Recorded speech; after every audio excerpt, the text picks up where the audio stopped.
Prologue. The Demon Shinobi of Konoha. Tap tap tap tap. That continuous tapping? Tap tap tap tap. Did he really need just doing that? Tap tap tap tap. Can't he just sit fucking still? Tap tap tap tap. Shut the hell up with the damn tapping. It's driving me crazy. The man, his employer, looked back at him in shock. Sorry. I'm just a little nervous. Of course he was nervous. He had every reason in the world to nervous. That still didn't mean that he could drive him crazy by tapping his fingers. On his desk, the man he was guarding was known as Shinta. That's all his employer cared to tell him, and personally he didn't care anyway. Shinta was a short, balding little businessman. The one thing true about any businessman today was that they are corrupt, power-hungry little mongrels. And while he hated working for them, they pay well. Money is what was most important to Shinta, money and his own life. His life was better if he had more money, thus getting money any way he could made his life better. Whether it was from cheating people, threatening them, or just plain stealing, he didn't care. He had come to find that money was a great way to help live your life and save it at the same time. If it wasn't for money, he wouldn't be able to afford his small personal army, he wouldn't be able to live in his well-secured home, and he wouldn't be able to hire B-rank missing nin to be his personal guard. And that's why he was here. His name was Kusagi Kiro, an A-rank missing nin from the Cloud. Him and his brother Shiro had run away from Cloud 3 years ago when they stole the current Raikage's personal jutsu scroll. With it they both became two of the best lightning jutsu users in the world. They started as low C rank in the bingo books of the hidden villages, but quickly worked their way up to B rank through the jobs they took in ninja. They were originally hired to kill Shinta by a man named Gatu. Apparently Gatu was in the same sort of business as Shinta but was operating in Wave Country at the moment. Eventually planning to expand his operations into the Fire Country, Gatu needed to get rid of Shinta. A gang war was the last thing either of the two really needed. The result of that would be messy and attract too much attention from the ninja in Konoha. So instead, Gatu offered him a good amount of money to just assassinate Shinta. Would have worked too, had Shinta not offered more money to be his bodyguards. The offer was generous enough for them to shred their contract with Gatu and become Shinta's new top-ranked bodyguards. Besides, he didn't really like the competition with Gatu's organization for jobs. He had another two A-rank nins on his side that he tended to favor. So now this is where he was, guarding this fidgety little man while his brother was off to check on the normal guards. He had to admit that he was impressed by the guards though. It had been no easy task for him and his brother to first sneak in, and now with them helping it had become even better. Today was different however, security was tighter today since they had some news he didn't want to hear. Apparently after the assassination attempt, Gatu decided the best way to deal with Shinta would be to send another shinobi after them, but this time it wouldn't be some missing nin. He had managed to find some info on Shinta's dealings and sent the info anonymously to Konoha. So now a team from Konoha was likely to come if the info was bad enough. Luckily for Shinta, they had a spy in Gatu Corps that had managed to get this info to him, or they would have been completely unprepared for whatever was coming. The only thing unsettling to him was why Shinta was so worried. Kiro knew that Shinta's dealings weren't legal, but still it couldn't be bad enough. That he was so nervous, one would think that the Hokage was going to come personally. The most likely thing coming for him would maybe be a small team of likely 3 chunin, at most a decent jonin. So what was there to worry about? They could easily handle a few chunin, and if a jonin did come, then he could likely fight him one-on-one with moderate difficulty. Then if things got bad, his brother could step in. Really, Shinta, you don't need to be so nervous. The small man jumped a little in his seat. He was nowhere near this nervous when we came after him. Kiro thought, I wouldn't worry so much. Even if what you spy told us is true, then the most likely thing they would send at you is a few chunin or maybe a jonin depending on what kind of info they got. So don't worry, me and Shiro can easily handle some jonin or a few chunin. To his surprise, Shinta didn't calm down at all. If anything, the man got even more nervous when he spoke about it, depending on what kind of information Konoha got their hands on. What could Konoha have learned to make him this nervous? He was about to question it further until his brother opened the door and proceeded to talk in the office. His brother walked in with a bored look on his face, as if wondering why they ever took such a simple job. His brother was much more vicious than himself and would have likely killed Shinta for the joy of it, had Kiro not figured it a way of some easy income. Shiro just walked over to the couch lazily and sat down while propping his legs up on a small coffee table in front of him. So how do things look outside, Shiro? Kiro asked just for the sake of boredom. Just by seeing how Shiro was acting, Kiro could easily tell nothing was going on outside. Nothing. Nothing at all. Shiro let out a long sigh as he leaned his head back to look at the ceiling. Geez, I was hoping we could finally get some action. I am starting to get really bored of this job, bro. I know what you mean. It was true after all. This job really was starting to get boring. He had been working for Shinta for a few months now, and the closest thing he had come to a fight was threatening some of Shinta's clients into paying. While it was fun to intimidate some weaker people, it still gets boring after a while. So worried. Kiro knew that Shinta's dealings weren't legal, but still it couldn't be bad enough that he was so nervous one would think that the Hokage was going to come personally. The most likely thing coming for him would maybe be a small team of likely 3 Chunin, at most a decent Jonin. So what was there to worry about? They could easily handle a few Chunin, and if a Jonin did come, then he could likely fight him one-on-one with moderate difficulty. Then if things got bad, his brother could step in. Do we even really know if Konoha is sending anybody? Or could this be some joke Gatu is pulling on us to make us look afraid? Kiro just shrugged his shoulders in response. He guessed it could be possible that the info was all false, but that didn't mean his employer was willing to risk his life by believing it wasn't. So he would still be stuck here with his brother. Even still, we should be prepared to escape. Kiro looked over at Shinta a little annoyed. Did he doubt their abilities or something? Or did he just expect something a little too tough for them to be able to handle? If that was true, then the info must have been incredibly bad, which he highly doubted. Still, it left him wondering. Shinta, just what did Konoha? Kiro was interrupted by the buzzing of the speakerphone on Shinta's desk. Kiro just looked at it annoyed, while Shinta nearly fell out of his seat when it went off. Yes? Shinta answered. Shinta, sir, this is Hiroshi at the front gate. The voice sounded a little panicky at whatever the reason he was calling for. Kiro and Shiro listened in carefully to the call, in case something important was going on. What's wrong? Well, sir, there is some guy walking towards the compound. So? Well, from what I can tell from a distance, he is a Konoha nin. Looking over at his brother, he watched as a big grin overtook Shiro's bored face. Same could be said about Kira himself. He had been waiting for a fight, and it looked like they sent some poor Jonin to take care of the job. Now they would get some fun. Don't let him into the compound. Do you hear me? Shinta roared over the intercom. He was sweating nervously now in fear of what might be coming. Why, yes, sir. With the guard cut off the line. Ha! Finally, some action. Come on, bro. Let's see if we can figure out who it is from the window.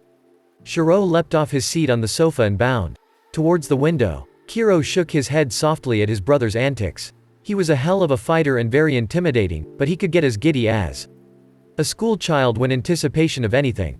Walking over to the window of the 2-story building, he looked out towards the front gate.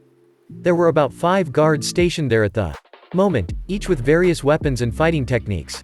As a ninja, they wouldn't be rated above genin, but there were talented plain fighters nonetheless. Looking down the road some to where the man the guard was talking about, however, he felt his jaw drop and eyes widen. It can't be, there's no way they would send him.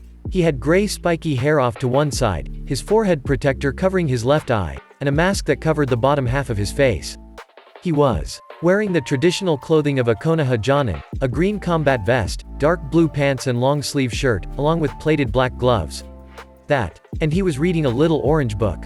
All the signs were there. Copy Ninja Kakashi. Who is that, bro? Shiro asked. While he may have been a skilled fighter, and a bloodthirsty one at that, he had never liked to research into other ninjas. In truth, it still surprised Kiro that his brother didn't know who Kakashi was. He would think that his brother would want to know the names of strong opponents for him to fight. That's Hatake Kakashi, also known as the famous copy Ninja Kakashi. He is a high A-ranked Jonin from Konoha. It's said that he has copied over 1,000 different jutsus from the opponents he has fought, so he can use any jutsu for a situation. His forehead protector is covering the famous Sharingan eye. He stated in a mixed sense of awe and fear. Why the fuck would they send Hatake Kakashi? Kiro watched as Kakashi easily knocked out every guard that was running at him as he passed through the gate, not once taking his eyes off the book he was reading. The mission looked as if it was child's play to him. We gotta get out of here.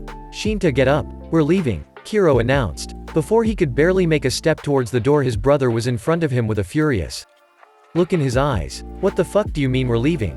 Shiro yelled in outrage. To his surprise, the response he got was a fist to jaw from his older brother. That is the famous copy nin out there.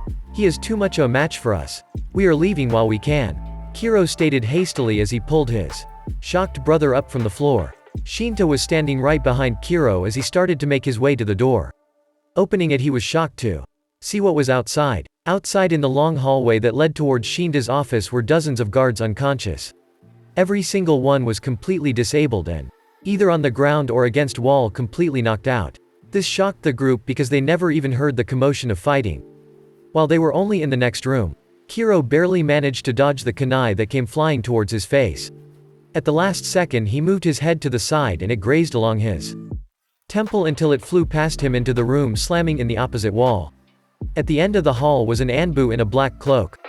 Kiro just barely caught a glimpse of the mask when he slammed the door and pressed his back to it, breathing heavily. Oh shit, there was no denying it. They were pretty much fucked.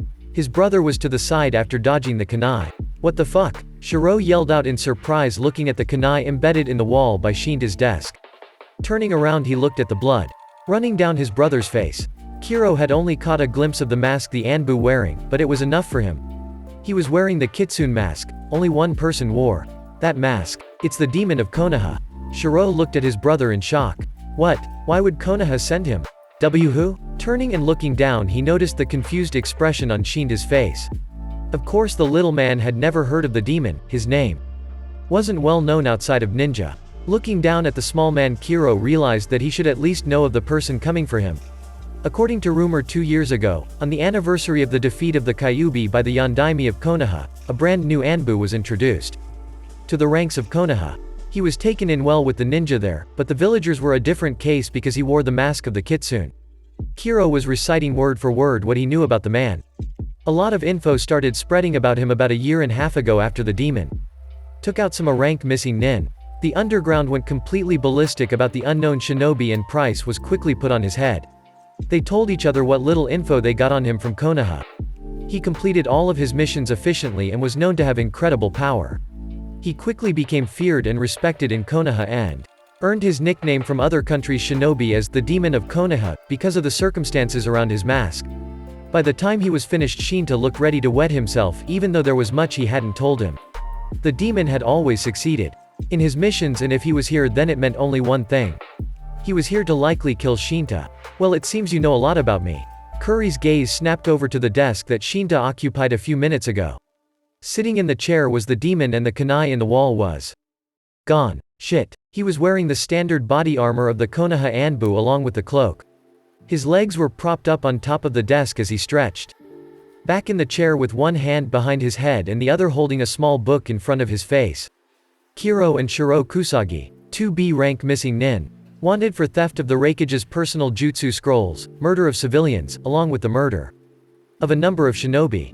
Both are well known for lightning jutsus they stole from the Raikage, but chakra capacity and taijutsu are supposed to be mediocre. Finishing the page, he decided it would be a good time to close his bingo book and place it back in his pocket.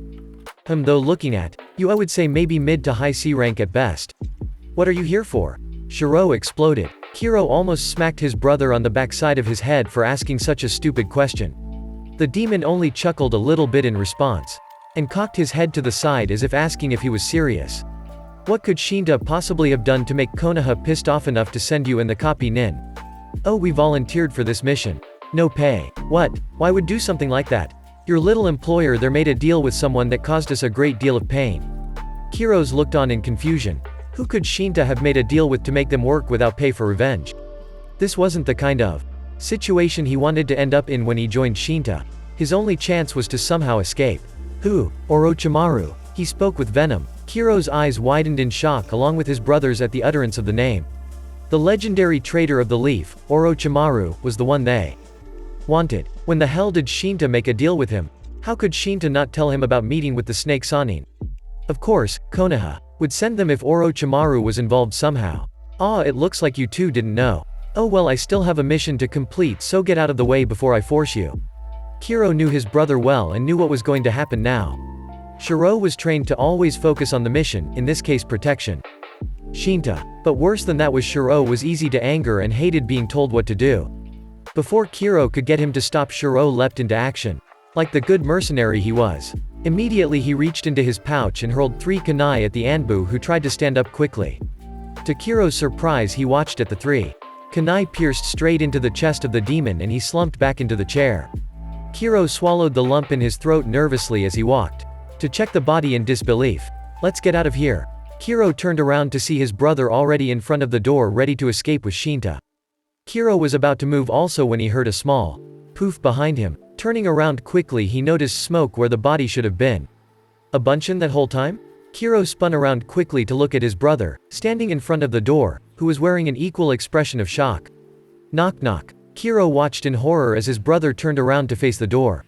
When Shiro turned around, there was instantly a blade coming through the door. Before he could react, the sword had pierced straight through Shiro's throat. Tears welled up in his eyes as Kiro watched his brother pull away from the blade and start to choke on his own blood. Kiro got a final look in his brother's frightened eyes before Shiro fell to the ground. His brother was dead. The door was kicked open and the Anbu walked in calmly, stepping over Shiro and facing Kiro. He looked at the corpse on the ground and then back at Kiro before he spoke. "I didn't want to kill you too. I could have brought you in peacefully if he didn't attack. Normally I would give you the option to come peacefully, but I have a feeling that you would rather stay and seek revenge for your brother." Kiro knew he wouldn't be able to live with himself if he didn't at least try something against the killer of his brother. So solemnly he nodded his head in agreement to the demon's statement. Immediately Kiro started making seals the second after he nodded. Lightning stated to gather in his palms as he slowly spread his arms out, causing the current of electricity to stretch. The Anbu watched curiously as the lightning continued to build up and glow between his palms. After his arms finished spreading out, he slowly brought them back in, straining against the power to condense the lightning till the light was almost blinding.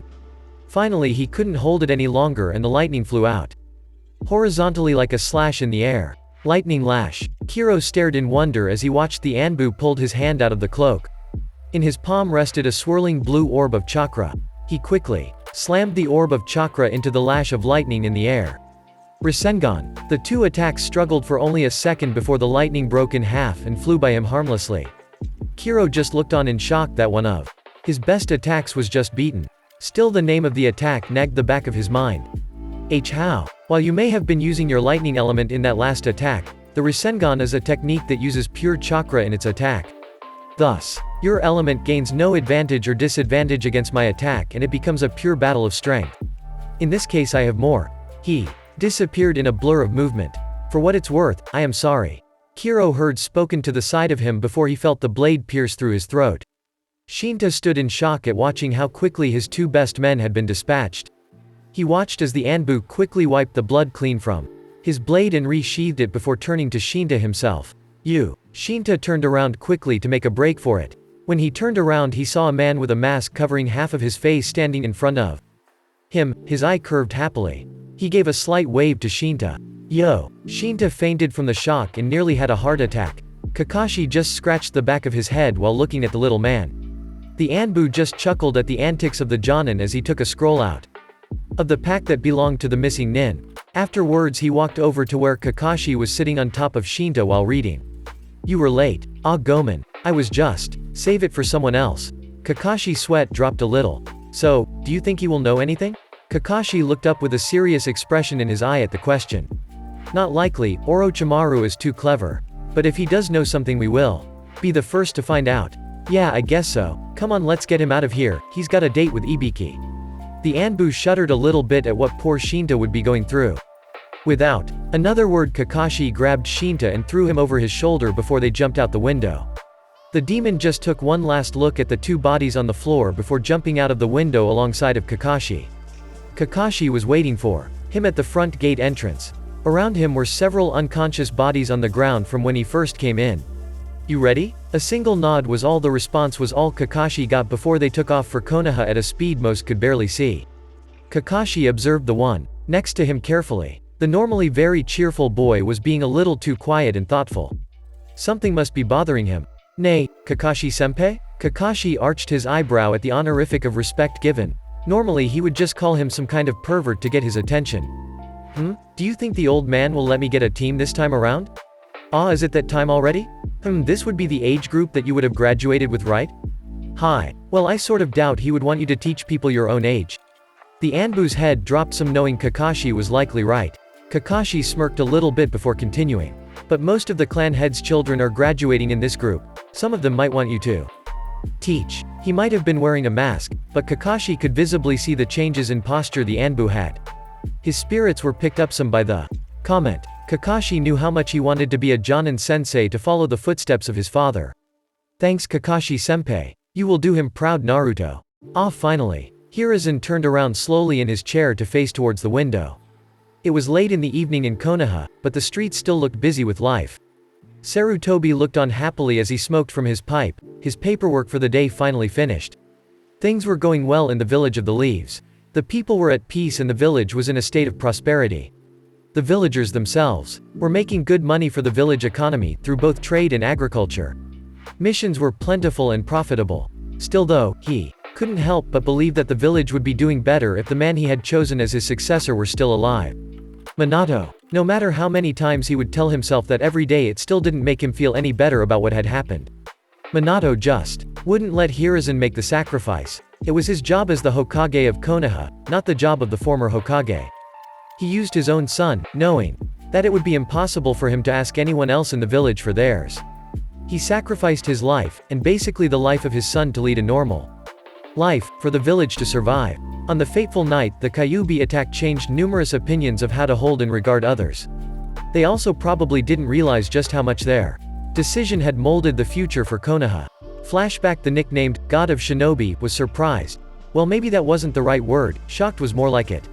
Sarutobi Hiruzen had prepared himself mentally on his walk the council chamber, prepared to explain what had happened and how the boy was to be treated as a hero. What he received both severely cut both his respect and trust in many people. We should kill him while we have the chance. They were calling for the death of a child.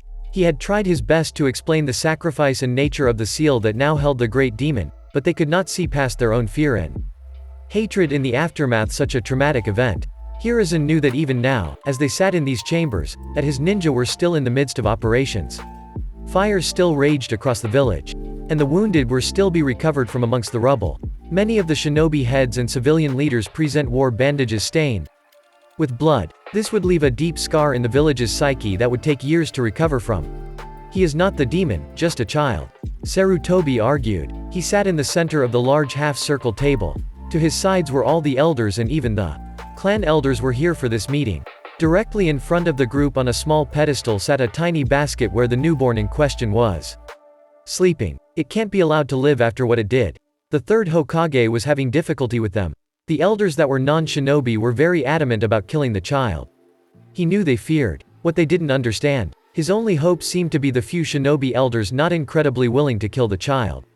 Many of them showed the same signs as the others, but some of them were keeping a cool head about the situation. One was puzzling him though. Hyuga Hiyashi was normally one of the most vocal of persons in the council, but now he was remaining completely silent. Sarutobi knew that the man had been suffering a great deal.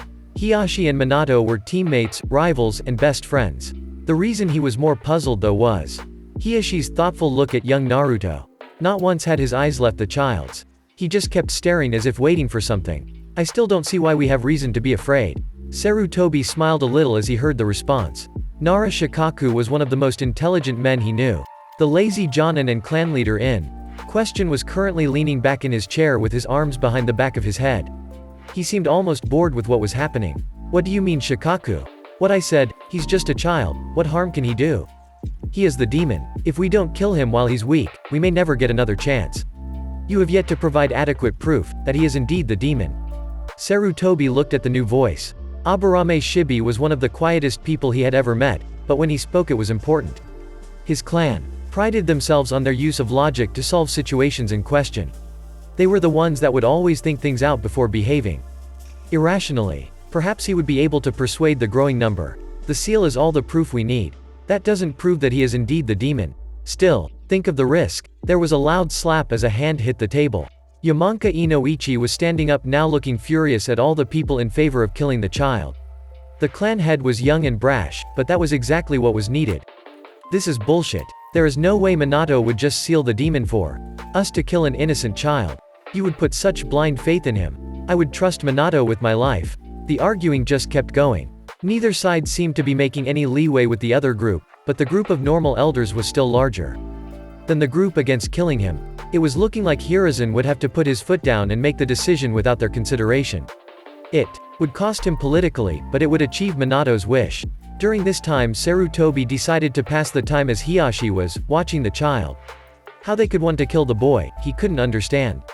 Just looking at him it was possible to tell he was innocent. Sarutobi just watched the child sleep restlessly. The act of the seal must have taken a lot out of him. Naruto opened his eyes for the first time for only a few seconds, not really seeing anything, before falling back asleep. Sarutobi smiled a little bit at the sight, but immediately panicked when he saw Hyuga Hiyashi had risen and walked over to the basket. "Hiyashi, what are you doing?" Sarutobi yelled out, worried for the child Sake.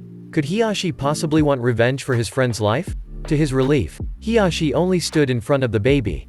"Do it, Hiyashi. Kill it, Hiyashi. He is the reason Minato is dead." The previous Hokage prepared to move quickly as he saw Hiyashi's hand start to move towards the basket, but instead he hesitated after looking at Hiyashi's speed. Hiyashi's hand was not moving with the speed and confidence of a strike that could kill. His hand was slow and shaking as it reached for the boy. The whole room sat in silent shock as Hiyashi gently ran his fingers through the newborn's blonde hair. "Tell me, Hokage-sama," Hiyashi spoke softly. "What of Kushina?" The Sarutobi frowned softly as he knew that Hiyashi had figured it out. He was waiting to see Naruto's eyes to confirm his suspicions. "She did not survive." Hiruzen spoke sadly. This was not what Sarutobi was hoping for. If Naruto's lineage was to be revealed it would create so many problems for his future. The Namikaze and Uzumaki name would bring forth an immeasurable amount of danger to the child from outside the village and could create a power struggle within Konoha. "I will care for him." The Hyuga's announcement had mixed reactions around the room. Outrage, shock and anger were present in the face of most, but the Sarutobi could see some curious and contemplative looks from shinobi clan leaders. Loud debate rung out in the hall. "Stop with this nonsense." The deep gravelly voice drew Sarutobi's ire as the scarred and bandage-faced Danzo rose from his seat. "The Jinchuriki is a weapon and he should be used as such." "No," Hiruzen yelled. Standing up so quickly the chair behind him fell with a clatter. "The other villages already have this power, Sarutobi," Danzo challenged. "We have an opportunity to turn the most powerful of the tailed beasts into our weapon. Minato's son will not become a weapon." Hiruzen wasn't sure whether he wanted to thank Hiyashi or strangle him for letting the fox out of the bag, so to speak. Many of the other councilmen sat in a stunned silence around the circle. The shinobi understanding exactly the sacrifice made and the civilians trying to comprehend the situation. How? Hiyashi glared at the councilman. "Do you really think so little of Minato that he would take just any child to put this burden on?" The councilman in question shrank a little in his chair and started to find the surface of the table very interesting. "I still don't see the issue. He should be killed even if he is Minato's son." Sarutobi didn't even bother to spare Fugaku Uchiha a glance.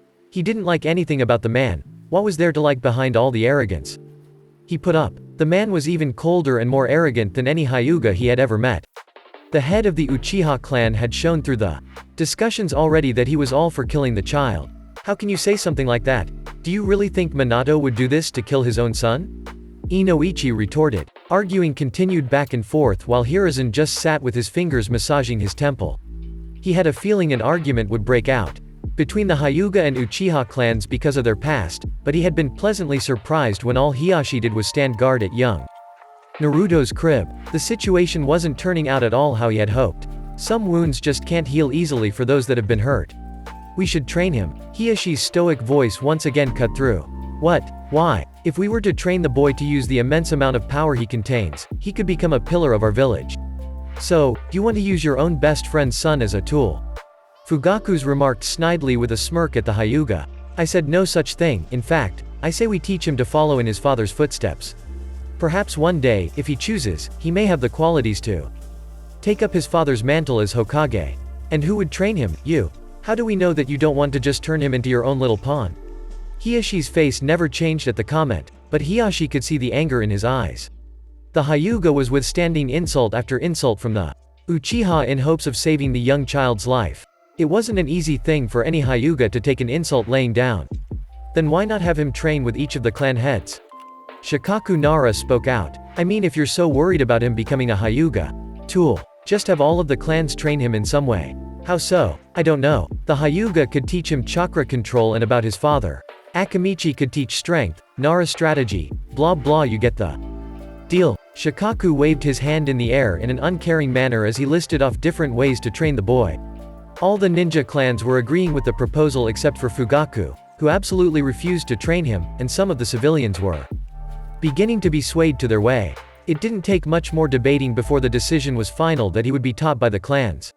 He would be watched closely by all involved for any negative signs, but he would be taught in secret. Very well then. This is going to be a S-class secret. No one is to know about this outside this room, and if word does get out, Sarutobi warned as he eyed those that disagreed. Expect your life to be forfeit. Flashback over Hiruzen sighed as he puffed on his pipe. That had been 12 years ago, and Naruto had already surpassed everyone's expectations. He had become an Anbu by age 10 under their tutelage, and by 12 he had already had a reputation starting to be known across the world. But he wasn't the tool most had expected him to become. In almost every way he was turning out just like his parents. They had the same attitude about life, same hopes, same morals. Hiyashi had done his best to teach him all about his parents, and it seemed to have worked. He understood that the village needed him and that he could be their best hope for the future. And now he had just received his third request of the night from a clan head to have Naruto lead their child as a Jonin sensei. He knew Naruto wanted to desperately become one to follow in the footsteps of his father. However, there could be innumerable complications with him teaching a group his own age. They might not respect him, they might not even want to listen to him. Naruto was strong enough to become one, of course, but that didn't mean he was ready for it. Sensei held a lot of responsibility for their teams. The senseis judged when they would take risks and protected their students from risks too great to handle. And the possible pain of losing a student could tear apart a person with as big a heart as Naruto. Sarutobi let out another puff of his pipe as he lost himself in thought. Knock knock. It's open. In walked Hyuga Hiyashi with a small smile at seeing his old friend. Sarutobi stood up immediately and met Hiyashi halfway with a firm handshake, before leading him to one of the chairs before his desk. So, what brings you here, Hiyashi? Well, Hokage-sama, I have a request if you wouldn't mind. Teams. The sound of 2 pairs of feet lightly patted the ground as they walked along the path through the forest. To most people it would seem a little strange to watch 2 shinobi walk down the road so calmly. But if you happened to live near an area under protection of a hidden village, then it wasn't at all strange to see shinobi on their way to end from missions. One was dressed in the standard clothing that one knew was standard of the Konoha's Jonin rank, the only standout thing about him being his lopsided hair and the headband across his left eye. The strange thing was the small unconscious man draped over his shoulder left should and in his right hand a small orange book in front of his face.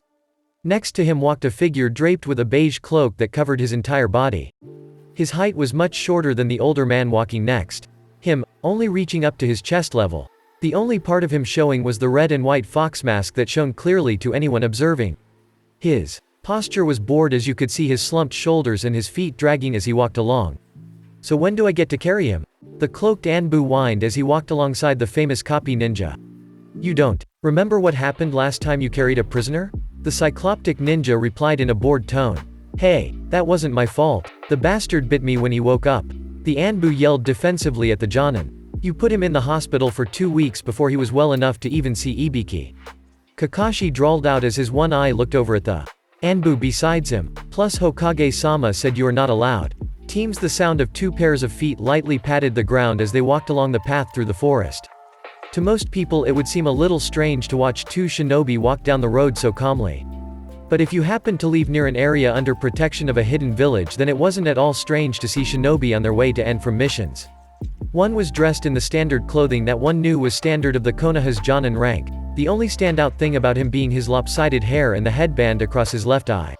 The strange thing was the small unconscious man draped over his shoulder left should and in his right hand a small orange book in front of his face. Next to him walked a figure draped with a beige cloak that covered his entire body. His height was much shorter than the older man walking next him, only reaching up to his chest level. The only part of him showing was the red and white fox mask that shone clearly to anyone observing. His posture was bored as you could see his slumped shoulders and his feet dragging as he walked along. So when do I get to carry him? The cloaked Anbu whined as he walked alongside the famous copy ninja. You don't remember what happened last time you carried a prisoner? The cycloptic ninja replied in a bored tone. Hey, That wasn't my fault. The bastard bit me when he woke up. The Anbu yelled defensively at the Jonin. You put him in the hospital for 2 weeks before he was well enough to even see Ibiki. Kakashi drawled out as his one eye looked over at the Anbu besides him. Plus Hokage-sama said you are not allowed. What? When did he tell you that? The Anbu yelled at the copy ninja. The copy ninja paid no mind to the complaining and just kept walking down the road. Are you listening to me? The gate is in sight, was the only response that he was greeted with, and immediately any thought of retort vanished. Kakashi sighed as he shifted the weight of the chubby little man on his shoulder to gain some more comfort and to observe his friend better. He could see the rigidness in his steps as he walked alongside Kakashi and noticed the stiffness of his shoulders and back. Relax, Naruto. No reason to get so worked up about walking into the village, says the person not hated by nearly the entire population. Naruto quickly retorted, though his posture did visibly relax somewhat. I can barely get through the gates without receiving a hateful glare. He paused as they noticed a few merchants from the village exit the gate along the road.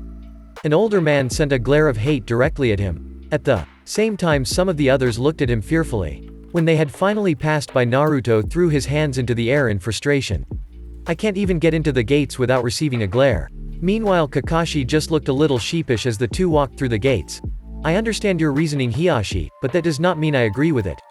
The elderly Hokage let out a long sigh as he reached into his desk for some more tobacco for his pipe. With careful precision, he pulled out the proper amount for himself. Not only that, but I am not sure he is ready to lead a team of genin, much less a group his own age. You can't deny that he has the ability to lead a squad. He has already led a number of missions during his time with the Anbu. Hiashi countered quickly as he watches man across from him take the time to light his pipe. Anbu, Hiashi, he led Anbu. He took a moment to breath in a long drag from the pipe and release. They are already well trained and know about the chain of command and obeying your superiors. These are children we're talking about. It. Respect will not come so easily, and it could cause trouble if he is placed with a team that would cause conflict. Hiashi responded quickly. You know that there are a number of students in this year's graduating class that would suit to a new Jonin sensei quite easily. Hiashi responded before taking a sip of the tea that Hiruzen's secretary had provided for him before the meeting. My daughter, for example. Sarutobi arched an eyebrow slightly at the Hyuga leader. I have already had a number of requests from the other clan leaders on this same subject, Hiashi. You wouldn't happen to have had a hand in that too, would you? A small smirk appeared on the corner of Hiashi's lips as he took another sip of the tea in front of him. It would hardly be fair of me to place your daughter on a team led by him, when I have already received so many requests from other influential members of our village for his services. If Hiashi wanted to play dirty, then so would he. I am not one for favoritism, even if it is for Naruto. Hiashi was silent for a few moments, telling Hiruzen that he had won a small victory there. It was only to be short-lived, however, as he could tell Hiashi had formed another counter-argument. Perhaps we can do something for him that hasn't been done in a while? Hiashi knew he had his attention at the raised eyebrow from the Hokage. Why don't we allow Naruto to pick the teams? He could pick the team he would feel best to lead, and it could even prove to be a useful training tool for when he will have to pick teams in the future when he takes over. If you disagree with any of his choices, you could of course make your own changes. It would be interesting to see how he arranges the teams. The Hokage had to admit as he scratched his chin. And it would give me more time to catch up on all the paperwork I am behind on. But I am still not sure this is a good idea. Many of those that have helped me train Minato's son simply feel the same way, Hokage-sama. His tea finished, he placed the small cup on the desk in front of him as he poured himself some more. Is it really so bad an idea to have him teach a team? Surely keeping him in the Anbu for a number of years will start to affect his mental state. If I had it my way, Hiashi, he would be living a normal life and in this graduating class. The Hokage said pointedly before his face relaxed. You could see how hard of a toll being Hokage was taking on the elderly man in front of him. Not for the first time, both occupants in the room found themselves wishing that Minato was still here. Fine. I'll agree to let him have a team of genin, but if things don't go well, then he will lose his team. Hiashi rose from his chair and bowed deeply. Thank you, Hokage-sama. I would like to give the news to him personally and explain to him his duties, if that is all right, of course. At the Sarutobi's nod, Hiashi smiled slightly and turned around to leave. There will be many rules he will have to obey, Hiashi, such as his identity. Tell him to come by in the morning and I will have the files needed for him along with the restrictions he will be given. Hiyashi once again turned around and nodded before his superior before walking to the door. He didn't make it halfway before yelling could be heard outside. "You can't go in there. Hokage-sama is in a meeting." Suddenly the doors in front of Hiyashi flew apart as they were kicked open with force, and there stood the subject of their very debate with a sheepish-looking Kakashi standing right behind him holding a tiny little man over his shoulder. "Mission accomplished, Oji-san. When can NN, ah crap." Naruto's shoulders slumped as he saw Hiyashi standing in the room staring at him. His head looked down towards the ground as he muttered out, "How many do I have to do?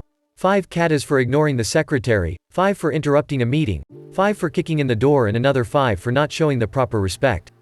All on top of your normal training, of course." Hiyashi couldn't help but smirk slightly as he saw Naruto groan. "You will come for training directly after. You're debriefed." "Hi Hiyashi-sensei." Naruto muttered rather unenthusiastically as Hiyashi walked past him and out the doors. Naruto sent a small glare at the chuckling Hokage before sitting in the chair across from him with a flop. Kakashi handed off the prisoner to the Anbu assigned at the door to take him to interrogation. "So, tell me about your mission, Naruto-kun." Sarutobi spoke softly as he leaned back in his chair prepared to hear the likely short debriefing from the hyper young man. "Man, how was I supposed to know Hiyashi-sensei would be there?" Naruto muttered as he walked out of the Hokage tower. Next to him Kakashi walked with his Icha book in hand, simply nodding at Naruto's mumbling. "I mean, it's gonna take me all night to finish those. I won't even have a chance to go and get any Ichiraku before they close up. It should be a crime to keep someone from Ichiraku." As the two reached the gate they immediately leapt up towards the nearest building and off towards the Hyuga Manor.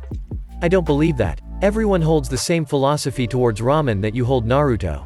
Naruto only leapt onward and threw his arms up into the air. "Well, they should." Kakashi chucked next to him as he stared to veer away. "Have fun training." Kakashi smiled as he leapt away. "Pay my respects for me at the memorial, Kakashi-senpai." Naruto shouted before they were too far apart and received a wave in response as Kakashi leapt off. Naruto's happy mood seemed to dissipate with Kakashi's departure and was instead replaced with a rather solemn mood as he made his way across the village. Different thoughts racing through his head as he neared the Hyuga district. Would he maybe get a team this year? Or would he have to wait yet again? What kind of team would he get? All these different things running through his head as he landed softly in front of a tree at the edge of the Hyuga district.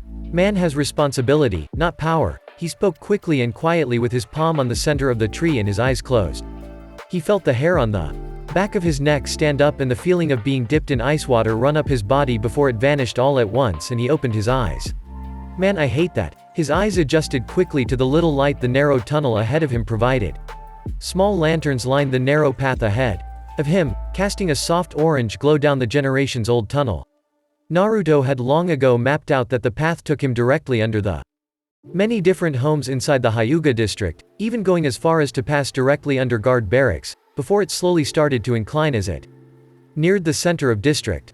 As he reached the end of the incline, he was greeted by a sliding shoji door with the soft glow of candles illuminating the paper in the framing. Carefully he opened the door and stepped inside. Shutting the door behind him, it seemed to disappear into the wall. The inside of Hiyashi's study never ceased at impressing Naruto with its traditional elegance. Elegant calligraphy and different pieces of art lined the walls, along with the artwork stitched into the shoji doors themselves along the walls. The sitting table was stained a deep mahogany that Naruto could easily see his reflection on. Hiyashi himself sat on one of the carefully designed pillows at his desk as he looked over several scrolls. "How many times must I tell you not to enter this place with that mask on?" He looked up from his work and sternly stared at Naruto. "When you are here, you are my student and my friend. I will not have you cover up who you are." Naruto chuckled a little as he removed the mask covering his face. "If that's true, then why am I not allowed to walk around the rest of the compound with it off?" Beneath the mask, the tan face with 3 whisker marks on each cheek that Hiyashi knew well. Bright blue eyes, the same eyes his father had possessed, stared back into his light lavender ones. His bright golden locks fell covering his forehead, just another thing he had in common with his father. The one thing Hiyashi knew was different about the son of his former friend was the shape of his face though. Minato's had been more slender while Naruto's was slightly rounder, a trait Naruto took from his mother. Though Hiyashi could imagine that Naruto's face would have been even rounder had he not implemented a strict diet after seeing Naruto's habit of eating ramen was far greater than even Kushina's had been. At first Naruto had been completely against the diet, until Hiyashi had said 2 magic words. grow taller. Immediately after that, Naruto had agreed to change his diet from ramen and other junk foods to a healthy balance. He was allowed to have 1 bowl of ramen a day during the week and 2 on the weekends to compensate for agreeing to change his diet, however. A few months later, and the changes were obviously taking effect as Naruto had grown at a faster rate of the past 3 months than he had before, and his overall health had greatly improved. Hiyashi had assumed he would be at least several inches shorter had the diet not changed so many years ago.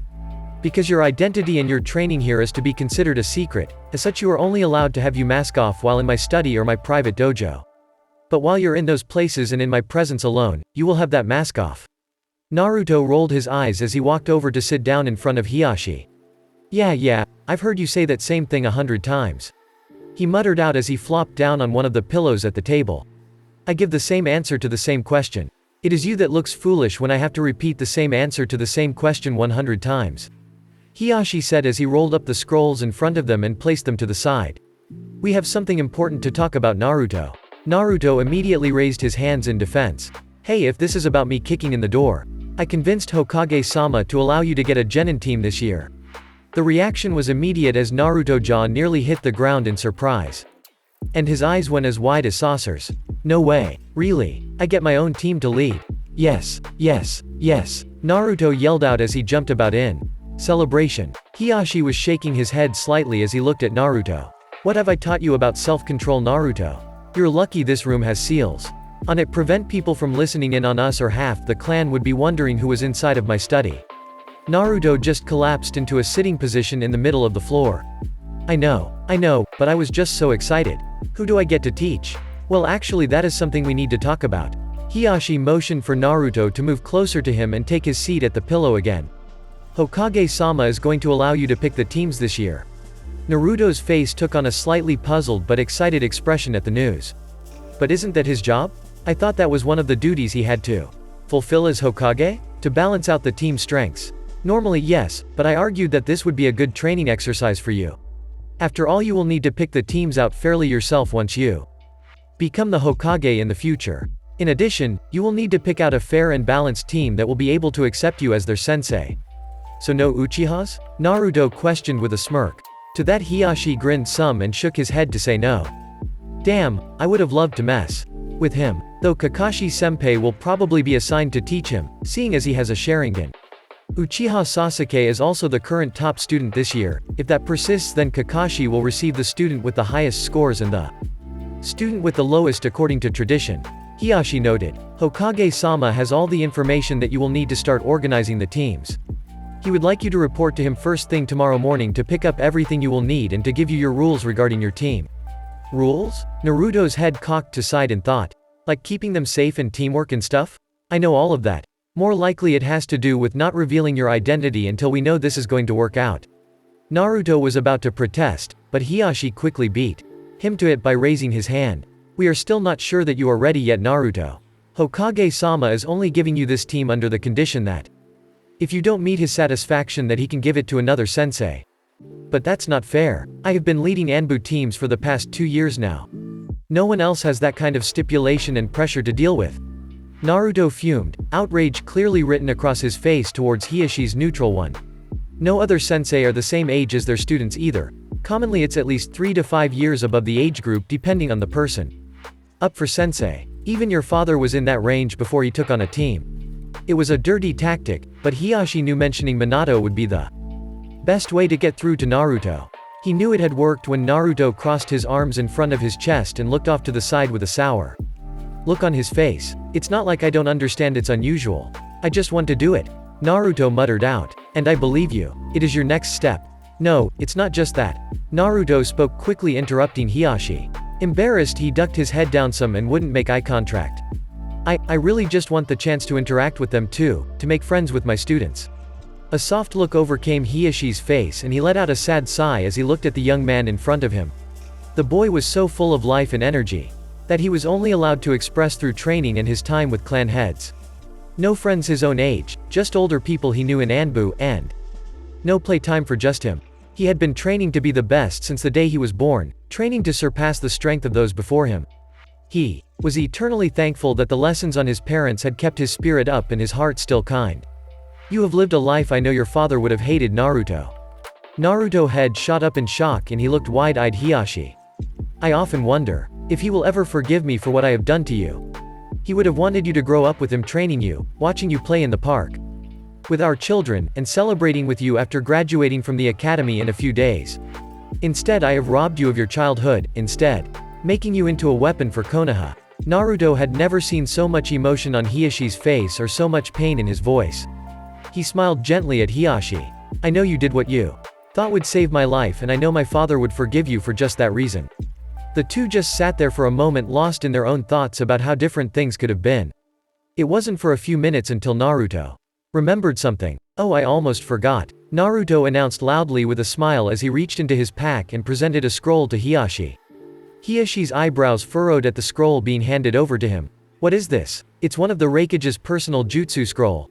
Hiyashi nearly fumbled the object in his hands before gripping tightly with both hands as he looked at Naruto wide-eyed. How did you get your hands on this? And why give it to me? Naruto scratched the back of his head with a sheepish smile as he looked at Hiyashi. Well, I sort of had to take care of these two brothers that were missing Nin from Cloud. Turns out they stole the Raikage's scroll and they just happened to be guarding the guy the first was on the mission for. So why give it to me? Hiyashi asked with a raised eyebrow. Well, me and the old man thought that it would be too risky to keep it in the Hokage Tower, since if some spy managed to find it there and word got back to Cloud, it could cause one hell of a ruckus. So, I thought that maybe you would be able to take care of it, that and with Cloud and your brother and all, I thought it might make you feel a little better. Naruto trailed off somewhat at the end, not exactly sure how to get what he was saying across to Hiyashi. Hiyashi simply smirked slightly in understanding as he looked at the treasured scroll in his hands.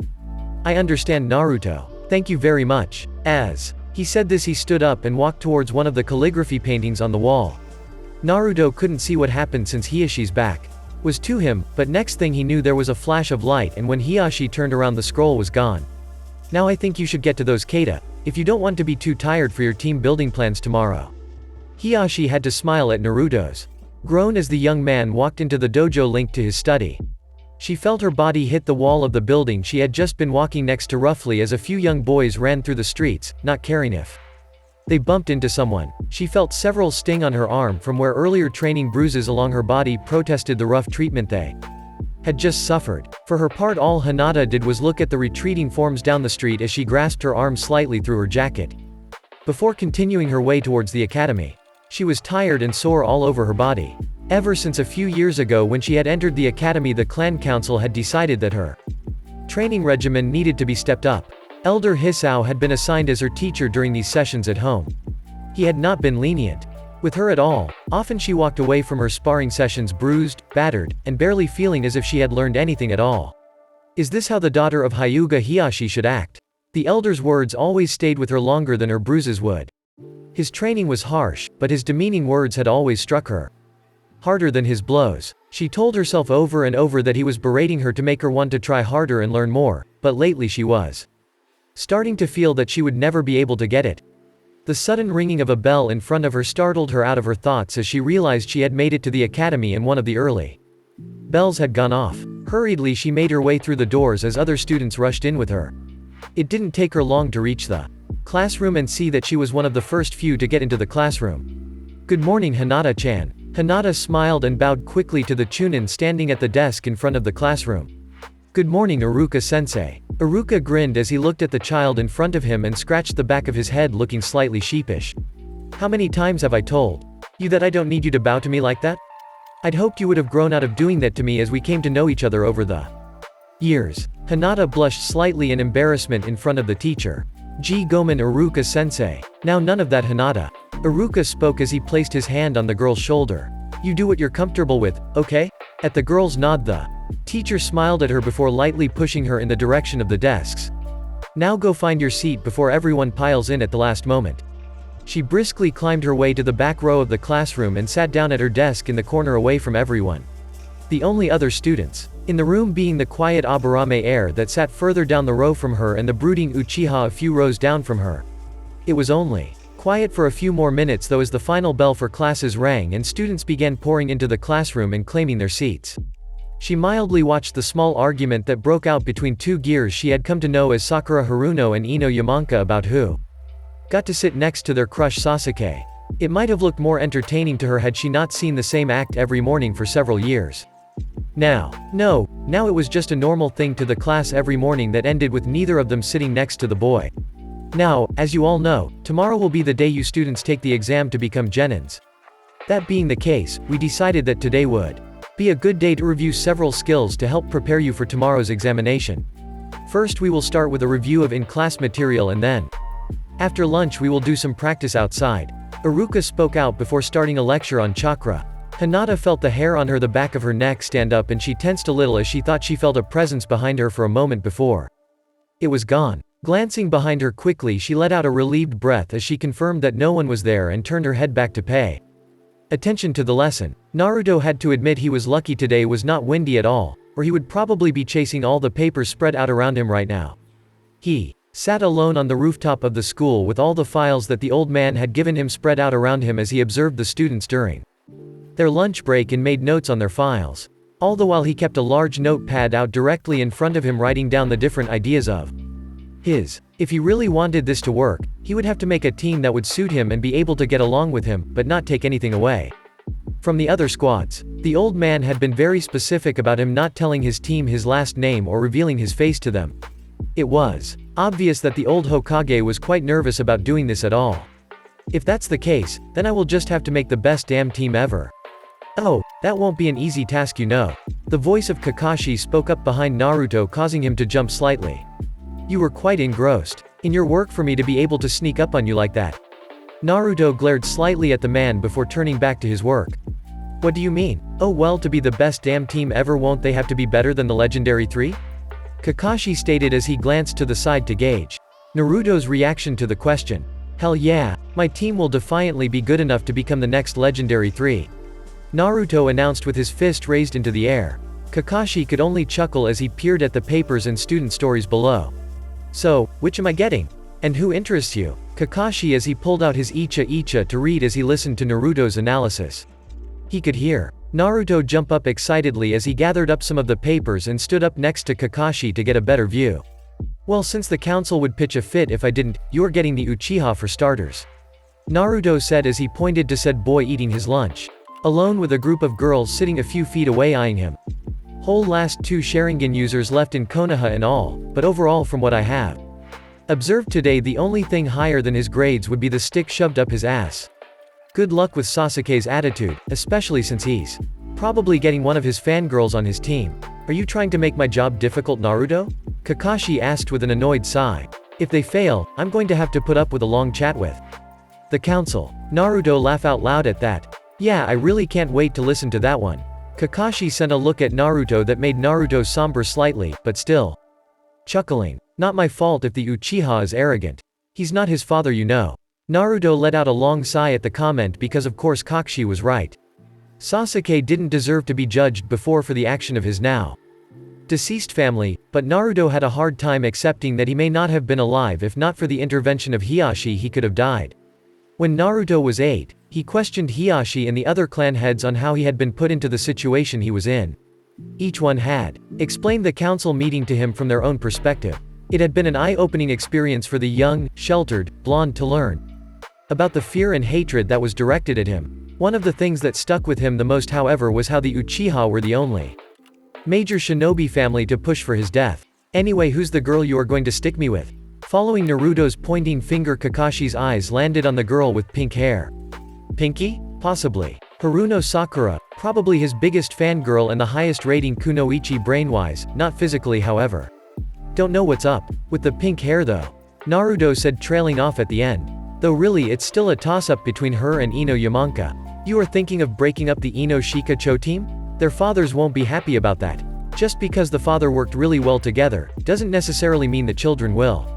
I saw firsthand today just how annoying Shikamaru considers Ino to be. Naruto spoke, remembering the nearly 20 different times Shikamaru called her troublesome before lunchtime. Kakashi just scratched his chin and nodded in understanding after hearing the reasoning. So, who is the final one since Sasuke if top of the class? Well, it's that kid over there. Naruto nodded his head in the direction of a boy as he shuffled through the papers in his hand looking for the boy's file. Suzuki Hitoshi. Naruto didn't notice Kakashi's eyebrows crease in thought at the mention of the name. According to this, he skipped ahead a year at the academy, but it might have been too early since he has the lowest grades in the class. I would guess if stuck with his original class he could have graduated at the top in a year. The boy, Kakashi could see, was the only one spending his lunch hour reading over the textbooks for the class. Hitoshi was tall for his age, matching the height of many of his seniors in the class, but not the tallest by any means. His shaggy hair was a light brown color sitting in his eyes. From what Kakashi could tell, were a light hazel. His skin was a light tan, probably from training in the sun, and from what Kakashi's eye could tell, his muscles looked well toned. He's been training. Looks like he works hard. Kakashi commented. You could say that. I noticed earlier when I was in the classroom scoping them out that his hands are really calloused. He either does a lot of construction work with tools, or he trains with a weapon. Suddenly Kakashi's eye widened in recognition as he realized who the child was. Ah, so that's where I knew his name from. What? Kakashi sighed sadly as he thought back to the memory. His father was Suzuki Hideki. He was an Anbu captain like us. Died about 3 years ago, before you joined the Anbu. What happened to him? Naruto's interest caught by Kakashi's comment. He went on an assassination mission to kill a big-time weapons dealer. We aren't sure exactly what happened after that. A hunter went looking for him and found his body in a field full of craters. After he retrieved his body, they found out snake venom killed him. Naruto's eyes narrowed immediately as he knew the answer. Orochimaru? Kakashi nodded. Yeah, looks like Orochimaru was visiting the weapon dealer.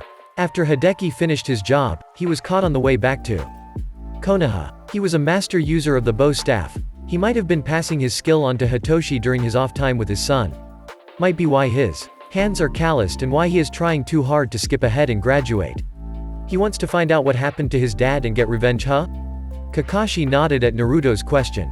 They stood in silence for a while longer before Kakashi coughed into his hand to break it. So who do you plan to have for your team? A large grin spread across Naruto's face as he stuffed the folder into his cloak. You're gonna have to wait till tomorrow night like everyone else. Naruto spoke happily before he vanished in a plume of smoke and leaves, leaving Kakashi blinking in surprise. So are you worried about tomorrow, Shikamaru? Shikamaru yawned loudly as he glanced at Choji from his laid-back position on the ground. His friend sitting against the tree Shikamaru was using for shade as he lay down on the soft grass. He could see Choji pulling out a bag of some of flavor chips. Shikamaru didn't particularly care which kind and began munching on them quickly. Nah, why worry about something so troublesome? Well, it could determine our entire future. Choji spoke as he bit into a particularly crunchy chip. We are going to pass tomorrow, Choji. Don't worry about it so much, you're gonna give yourself an ulcer. Shikamaru said as he rolled onto his side to close his eyes. Shikamaru, do you think we are going to be on a team together? Choji asked his best friend softly. Shikamaru sighed loudly before sitting up and staring at his best friend with a lazy look. Since we are good friends and since our fathers worked so well together, it's pretty likely that the team is going to be me, you, and the blonde banshee.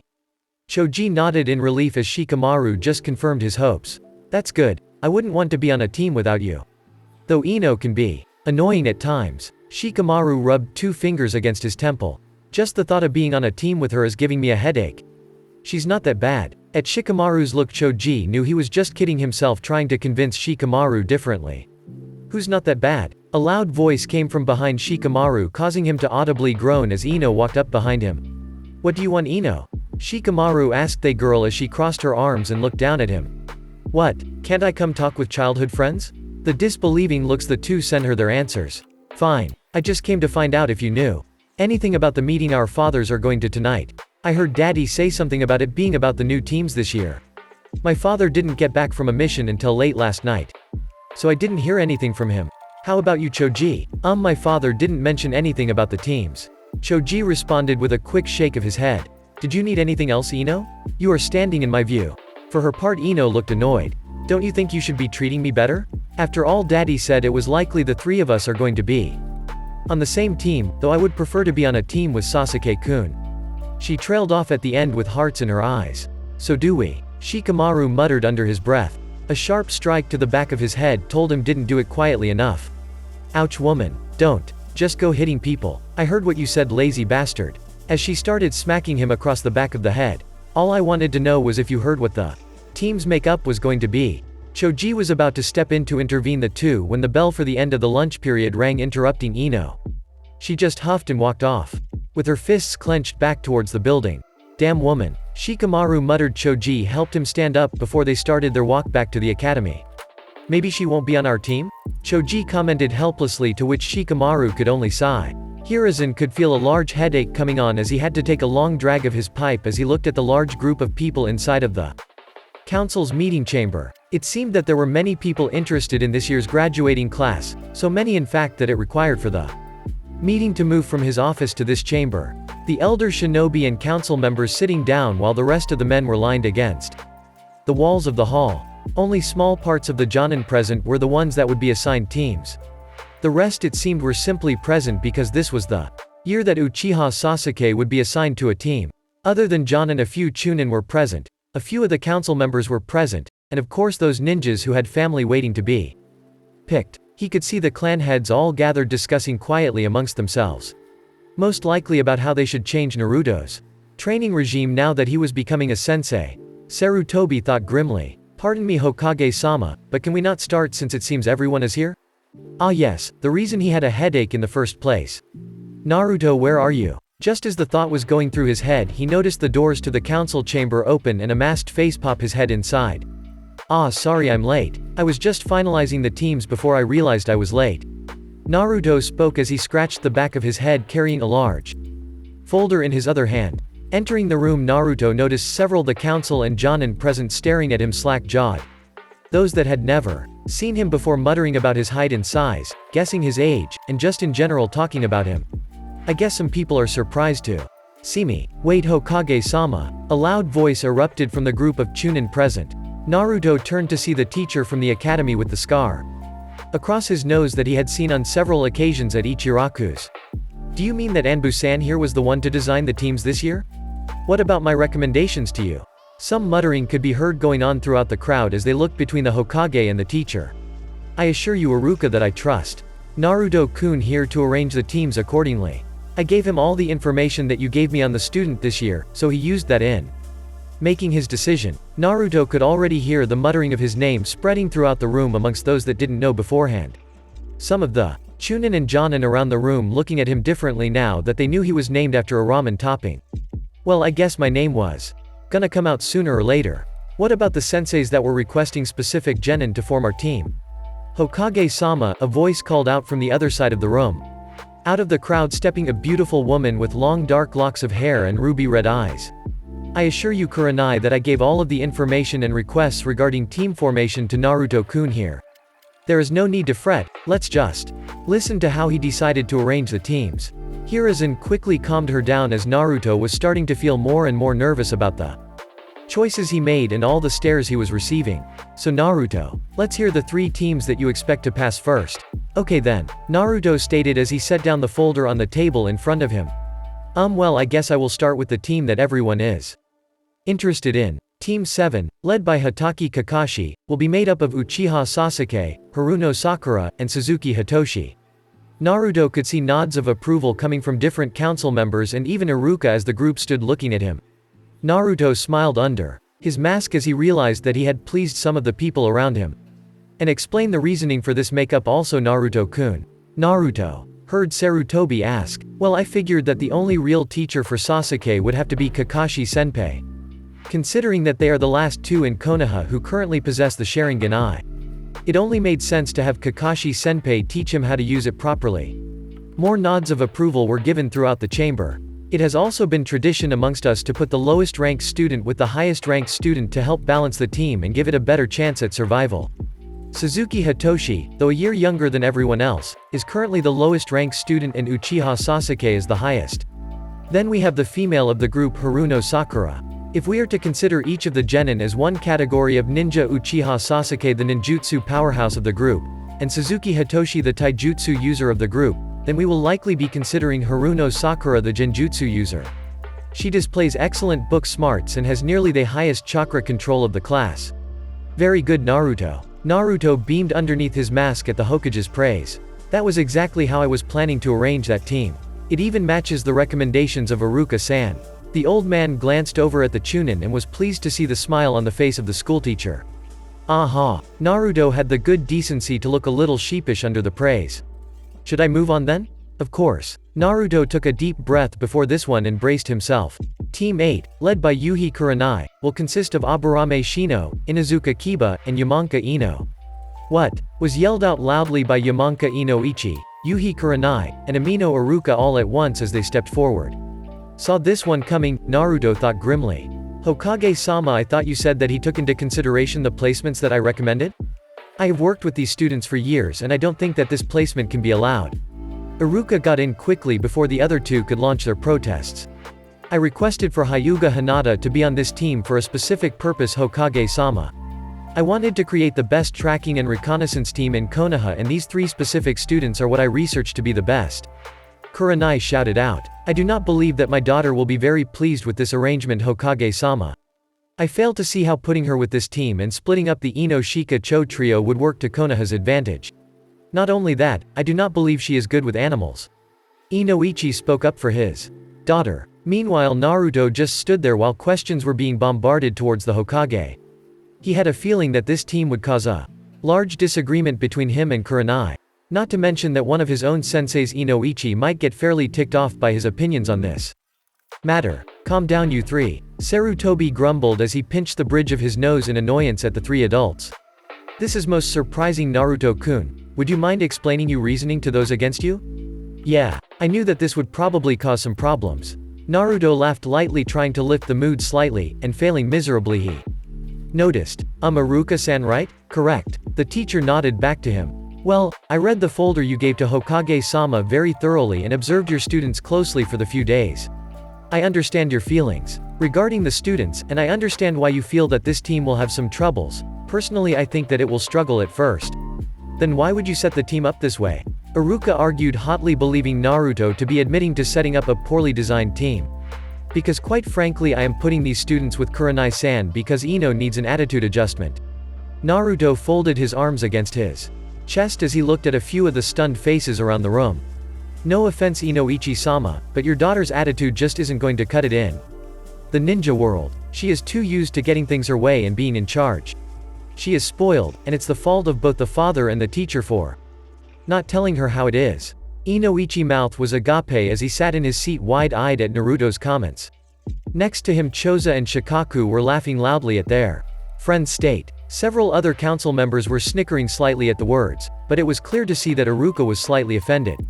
I always told you she was being spoiled by Daddy Inoichi. Shikaku laughed next his friend. What do you mean, Naruto? How could my teaching have affected her in such a way? Iruka sputtered out. Meanwhile, Inoichi had shut his mouth and was looking at Naruto with a glare that promised pain at their next training session. Let me read 2 comments made by Ino herself about the 2 teammates she is being placed with. When asked about Inazuka Kiba, she said, "Muttboy? He smells way too gross for me to get near him." And when asked about Aburame Shino, "Bugs are gross. I don't want anything to do with him." Those are the 2 things she said most recently about her 2 classmates. In his daughter's absence, Inoichi had the good decency to look embarrassed by the feral glare coming from Inazuka Sume and the emotionless one from Aburame Shibi. Other shinobi around the room simply couldn't believe how rude the girl could be to 2 classmates. Ino needs to be prepared to deal with teams that may not always be to her liking. Teams will change depending on the mission requirements, and she will be in teams with Inazuka's, Aburams, Sarutobis and more in the future. We are all ninja of Konoha. But how would being on a team that she would hate make her any better? Shouldn't it be a more gradual lesson? Iruka looked slightly embarrassed at the entire hall hearing about the misgivings of his own student. Well, not only would it teach her a lesson about not always getting things her way, but to be quite honest, it's also the best sensei for her. Kurenai raised her eyebrow in suspicion at Naruto's praise. From all the reports I have read about the senseis this year, she is only one I can see that won't put up with Ino's attitude and let her walk all over her. She seems to be the only one I can see that can really whip Ino into a more proper kunoichi. Hiruzen smirked underneath his hat as he observed the debate. He has really thought a lot about this. He thought with a smile. While I might agree that I would never let Ino walk all over me. Kurenai spoke as she stepped in front of Naruto. I requested Hyuga Hinata on my team for a specific reason. Her Byakugan would be one of the greatest assets of my team for tracking and reconnaissance. I think you are slightly underestimating the other 2 squad members and even the Yamanka techniques themselves if you believe that your squad would not be able to fit your requests. Kurenai's glared at Naruto verbal jab. Inazuka noses are the best tracking noses in the entire village. Aburame insects are some of the best miniature scouts and their ability to track chakra makes them invaluable, and let's not forget that Yamanka mind techniques could allow Ino to inhabit an animal or even a member of the opposing faction and scout that way. Doing those two things could pose a risk for Ino. Kurenai countered hotly, not willing to let Naruto win this argument. There is risk in everything we do. And even if what you were to say is true, what right does your team have to leave another team without at least a decent tracker? We are lucky that if anyone can boast to be a near equal tracker to an Inuzuka, it's Kakashi Senpai for Team 7. That would still leave Team 10 without a good scout if I were to give you Hyuga Hinata, which would only hurt the balancing of the teams. Naruto's raised his voice. I hardly see how not putting Hinata in that team would hurt their ability as a team. If anything, it would be better to have Ino in that team too. Continue the legacy their parents created. Just because their parents created a great legacy hardly means that it will work for the children. Their personalities do not mesh in the same way that their parents did. Fact is that I would make the best teacher for Hinata and you would make the best for Ino. Kurenai glared hard at the boy-masked boy before her. Just what makes you think you can teach her better than me? She has near-perfect chakra control. She could easily learn my techniques and even bring them to a new level eventually. Which is exactly what she doesn't need. Naruto growled out, his anger starting to get the better of him. If you think that teaching her genjutsu and the ranged techniques that you are used to are going to help her, you are dead wrong. She is a member of the Hyuga clan, she needs training with someone who has experience with their techniques and knows the best ways to fight against one. She needs someone who can help with both her clan techniques and her ninja techniques. And you are that person? She hissed at him. Yes. No other person in this room is as familiar with the Hyuga style and fighting against it as I am. Hiyashi-sama can attest to that personally. Naruto shouted as he turned to Hiyashi, who nodded his head in agreement to the claim. I can train her better than anyone in this room can. This was my decision on making the team. Hiruzen raised his eyebrow slightly at the last exchange. Naruto's origin and training had been kept a secret since that night, but small bits of information was starting to come out. His well-trained ears could hear people whispering about what the connection was between Naruto and Hiyashi. You are not the one who chooses the teams. That is the responsibility of Hokage-sama. A loud cough erupted after this spoken. Everyone turned to see the Hokage had stood up and was glaring at the two bickering in the center of the room. Calm down now you two. Kurenai, please return to where you were standing and leave Naruto-kun alone. Kurenai muttered a small apology to the Hokage as she walked back to where she had been standing earlier. His gaze now leveled at Naruto, he began. While I do not fully agree with all of your reasoning on this matter, Naruto-kun, I must agree that among the possible teachers this year, you would make the best sensei for young Hinata-chan. For now, I agree to your choice for Team 8. A small grin appeared on Hiyashi's face as his plans came into fruition. Next to him, Shikaku leant in closely to whisper into his ear. You didn't happen to have a hand in this team making, did you, Hiyashi-sama? After all, Naruto looks up to you more than any of us. Shikaku whispered with a smirk. We both know that if I told Naruto to put my daughter on his team, that he would have done just the opposite, Shikaku. Hiyashi whispered back, causing the other man to laugh and agree with the statement. Are you upset at all about the team so far? Haha, are you kidding? There are only 2 other students, besides your daughter, that are left, and we know who is going to teach them. We are about to hear some good news, right? Shikaku whispered as he grinned largely. Team 10 will be made up Akimichi Choji, Hyuga Hinata, and Nara Shikamaru. The squad will be led by me. Naruto shouted out loudly. Very good news indeed. Hiyashi spoke softly with a smile. The room seemed incredibly quiet compared to the noisy place it had been only hours before. It would be one of those nights that would remain in the elderly Hokage's memory for many years to come for. He feared it would also be one of those nights that caused a headache that would last nearly as long. The kid seems to cause you a lot of headaches, old man. A gruff voice called out. Hiruzen didn't need to turn around to know it was his son speaking to him, sensing his son's chakra entering the room a moment ago. The smell of cigarette smoke drifted into his nostrils as Asuma lit a cigarette in the corner of the room before walking over besides the window Hiruzen had been staring out of. Yes, he is very good at causing those sorts of problems. The Hokage commented sadly as he pulled his own pipe out of his robe. I must admit, he caused quite the commotion tonight. That's a bit of an understatement, Asuma stated, causing a small chuckle from his father. I was waiting out there for hours before the last ones left. I take it they weren't happy? I received quite the earful from Danzo, Homura, and Kaharu. The old Hokage chuckled out. My old teammates were none too happy about letting Naruto become a sensei, though I really think they were just mad that I didn't inform them of my decision to let him become a teacher. And what did that old warmonger have to say about it? Sarutobi let out a long sigh at this one. Same thing he always says about Naruto, that he should be treated as the weapon he has been trained to. He just doesn't want Naruto to become a sensei because he feels Naruto can still be of greater use in the Anbu for missions. He has a point there. Asuma commented. The kid gets missions done in record time and gets them done efficiently. It would be quite a blow to the power of our Anbu. Yes, but not a blow to our overall strength as a village. I'm sure he will be rushing for his team to do higher ranked missions quickly. And if he can train his students as well as he believes he can, they may become a force to be reckoned with as well. You really think he can lead this team? I still can't help but feel that I was conned into this. Hiruzen muttered out loud. But I still have faith in him. I must admit, he did do his research for picking the teams out, and while they are not quite the teams I would have selected, they are still fair and will work. I trust him. Hey, I don't think Kurenai was very happy about the selection. Asuma said as he looked out towards where he knew Kurenai lived. True, but she will have to get over it. Hiruzen cast a glance at his son, curious as to why he would be here.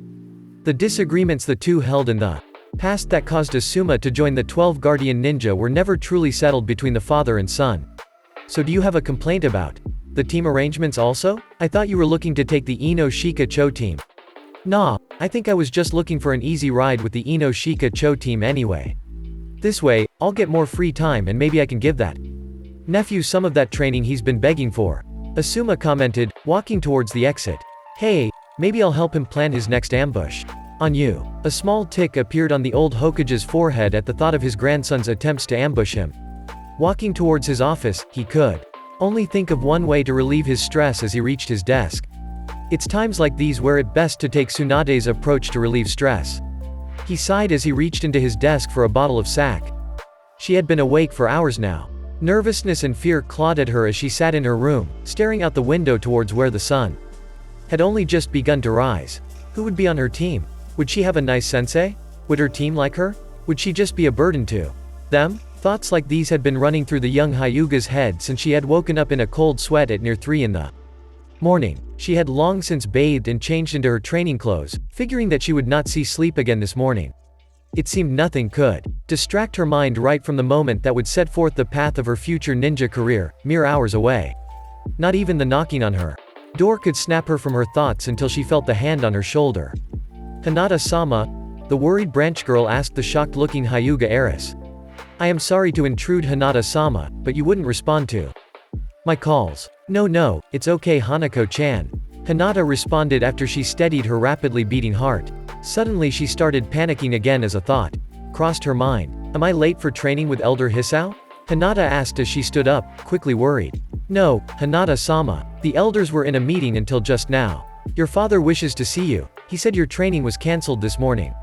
Hanako answered as she bowed and walked out of the room, leaving a stunned heiress behind her. Father wants to see me? She thought in a panic, running to the mirror on her wall to check her appearance. She looked as tired as she felt, not to mention slightly pale, but other than that she appeared well groomed enough to appear before her father. Her heart pounding, she stepped out of her room and walked down the hallway to where her father's study waited. She knocked softly on the door before calling out to her father. I doubt I would have heard that, had I not been right behind you. Her father's voice came from behind her, causing the girl to jump and turn in fright. His face was a mask of calm indifference as he stood out in the hallway. Come inside, daughter. He slid open the door to his study and walked inside. Hinata had only been in this room a few times in her entire life, but she knew one day it could be her own study. Her father sat behind his desk and gestured for her to sit across from him. With a lowered gaze, she obediently sat down in front of him. Hiyashi stared at his eldest child with slight remorse. He knew he had been neglecting her over the years, clan business and Naruto's training getting in the way. He would see her every day amongst the compound and for meals, but he never got to spend time with her like this, away from the eyes of the clan. A welcome change for him, but she seemed rather apprehensive about being in front of him. Are you feeling well? You look tired. Hinata shyly looked up at her father. Gee Gomen, I had trouble sleeping. She berated herself heavily for stuttering in front of her father. She nervously bit the inside of her cheek as we wish for young lady Hinata to be removed from the position of heiress to the clan. A small murmur of agreement rose throughout a great deal of the council member. Several of the members, Hiyashi noticed, seemed just as Puzzled as he was, what reasons could there possibly be for this? I would like to hear your reasoning behind this. Of course, Hiyashi-sama. Hisao stated as he rose from his position to address the council. Hinata-sama, like all Hyuga children, has been given a high level of training. Where those children succeeded, however, Hinata-sama has proven to fail. Hiyashi glared only a small amount as he took in the information Hisao had just spoken. For Hisao to be so confident in his speech and have it this well prepared, he had been planning this for at least a short while. 8 years ago, you asked us, the council, to oversee your daughter's training, Hiyashi-sama. Your reasoning was that you were working hard at improving the Juken and you took to training heavily every day of the week in your private study. A few of the council members all looked at him to see if he would give any news on his progress. The development of new techniques for the clan would increase its overall strength, and when Hiyashi first proposed the idea, it was accepted with great excitement. The truth was that it was simply an excuse to prevent the council from learning of Naruto's training. It was she has no skill in the art of Juken at all. This caused small gasps to come up amongst some of the members of the council. She can rarely get into the correct stances or forms without my assistance, she cannot strike the targets as precisely as is to be required by our style, and her younger sister has already surpassed her skill level. Why was her lack of development never brought to me before this, Hisao? Hiyashi questioned seriously. I am sorry Hiyashi-sama, but I and those members of the council that I asked for support in the training of your daughter thought it would not be right to interrupt your work. Instead, we felt it better to push for your daughter's skill to be raised higher. Sadly, all of our training has seen very little results. Hiyashi stared at the man for a long time as he contemplated what he should do. Those members of the council that had not participated in her training also seemed to be in deep thought at the reasons. Perhaps it would be best if I were to take a more active role in the training of my daughter. No offense Hiyashi-sama, but those are not the only reasons that we propose this. Your daughter emotions are hardly that of leader. She has a weak attitude that is hard befitting of a Hyuga, let alone the leader of our clan. It would be an embarrassment to our honor to put someone so weak in such a position. Once again a spark of anger started to burn within Hiyashi's soul as he was interrupted. Looking around at the different members of the council, he could see the nods of agreement being shown openly as they flashback end. Hinata, the council has asked me to remove you as heir and to remove you from this family. A gasp was let loose as wide scared lavender eyes met his own in an instant. Tears started to form at the edge of her vision and Hiyashi could practically see her world crashing down her. Her head became downcast, and he could hear her breathing pick up as she panicked, assuming the worst. I refused, my child. Another gasp was heard as Hinata head once again shot up to look at her father. You are my daughter and my heir. These things are my business, and the council will not change this so easily. Oh Oto-sama, Hinata whispered out disbelievingly from her sitting place. A soft look had come over her father's face, a face she had not seen since her mother had passed away after the birth of her younger sister. They told me that you are severely lacking in your Juken ability, a flaw that I can only blame myself for. Hinata's eyes grew wide as she stared at her father. I have neglected you of the time with me that you deserve. And no, Oto-sama. Hinata did her best to restrain the stutter that wanted to jump out of her mouth at any moment. Waking up this morning, she never in her life expected a conversation like this to occur, and the shock of the event was truly playing on her nerves as she tried to speak. You are a very busy man, father. I can't expect you to always watch over me. Hiyashi stared at his daughter as she shyly ducked her head and looked down. A forlorn look was upon his face as he listened to her words. You are far more mature than I ever knew, Hinata. Now that I realize just how I have used my time these past years, I can't help but regret not spending more time like this with you and your sister, especially now when you have graduated and will be spending more time outside. There is still time, Oto-sama. Hinata spoke out softly with small smile. Hiyashi could just barely make out her eyes from underneath her hair. Looking at him, yes there is, but not right now I am afraid. Hinata looked up at him slightly confused. I believe you have to go meet your new team soon. Hinata gasped loudly as she realized the time and bowed quickly in front of her father. At his nod she stood up quickly and moved for the door. Oh, and Hinata? Her father's voice stopped her in her tracks as she reached the door. I know you will make me proud in the future. Why yes, Oto-sama. She responded with a slight blush as she exited quickly. Before the door could shut behind her a hand appeared to stop it from closing.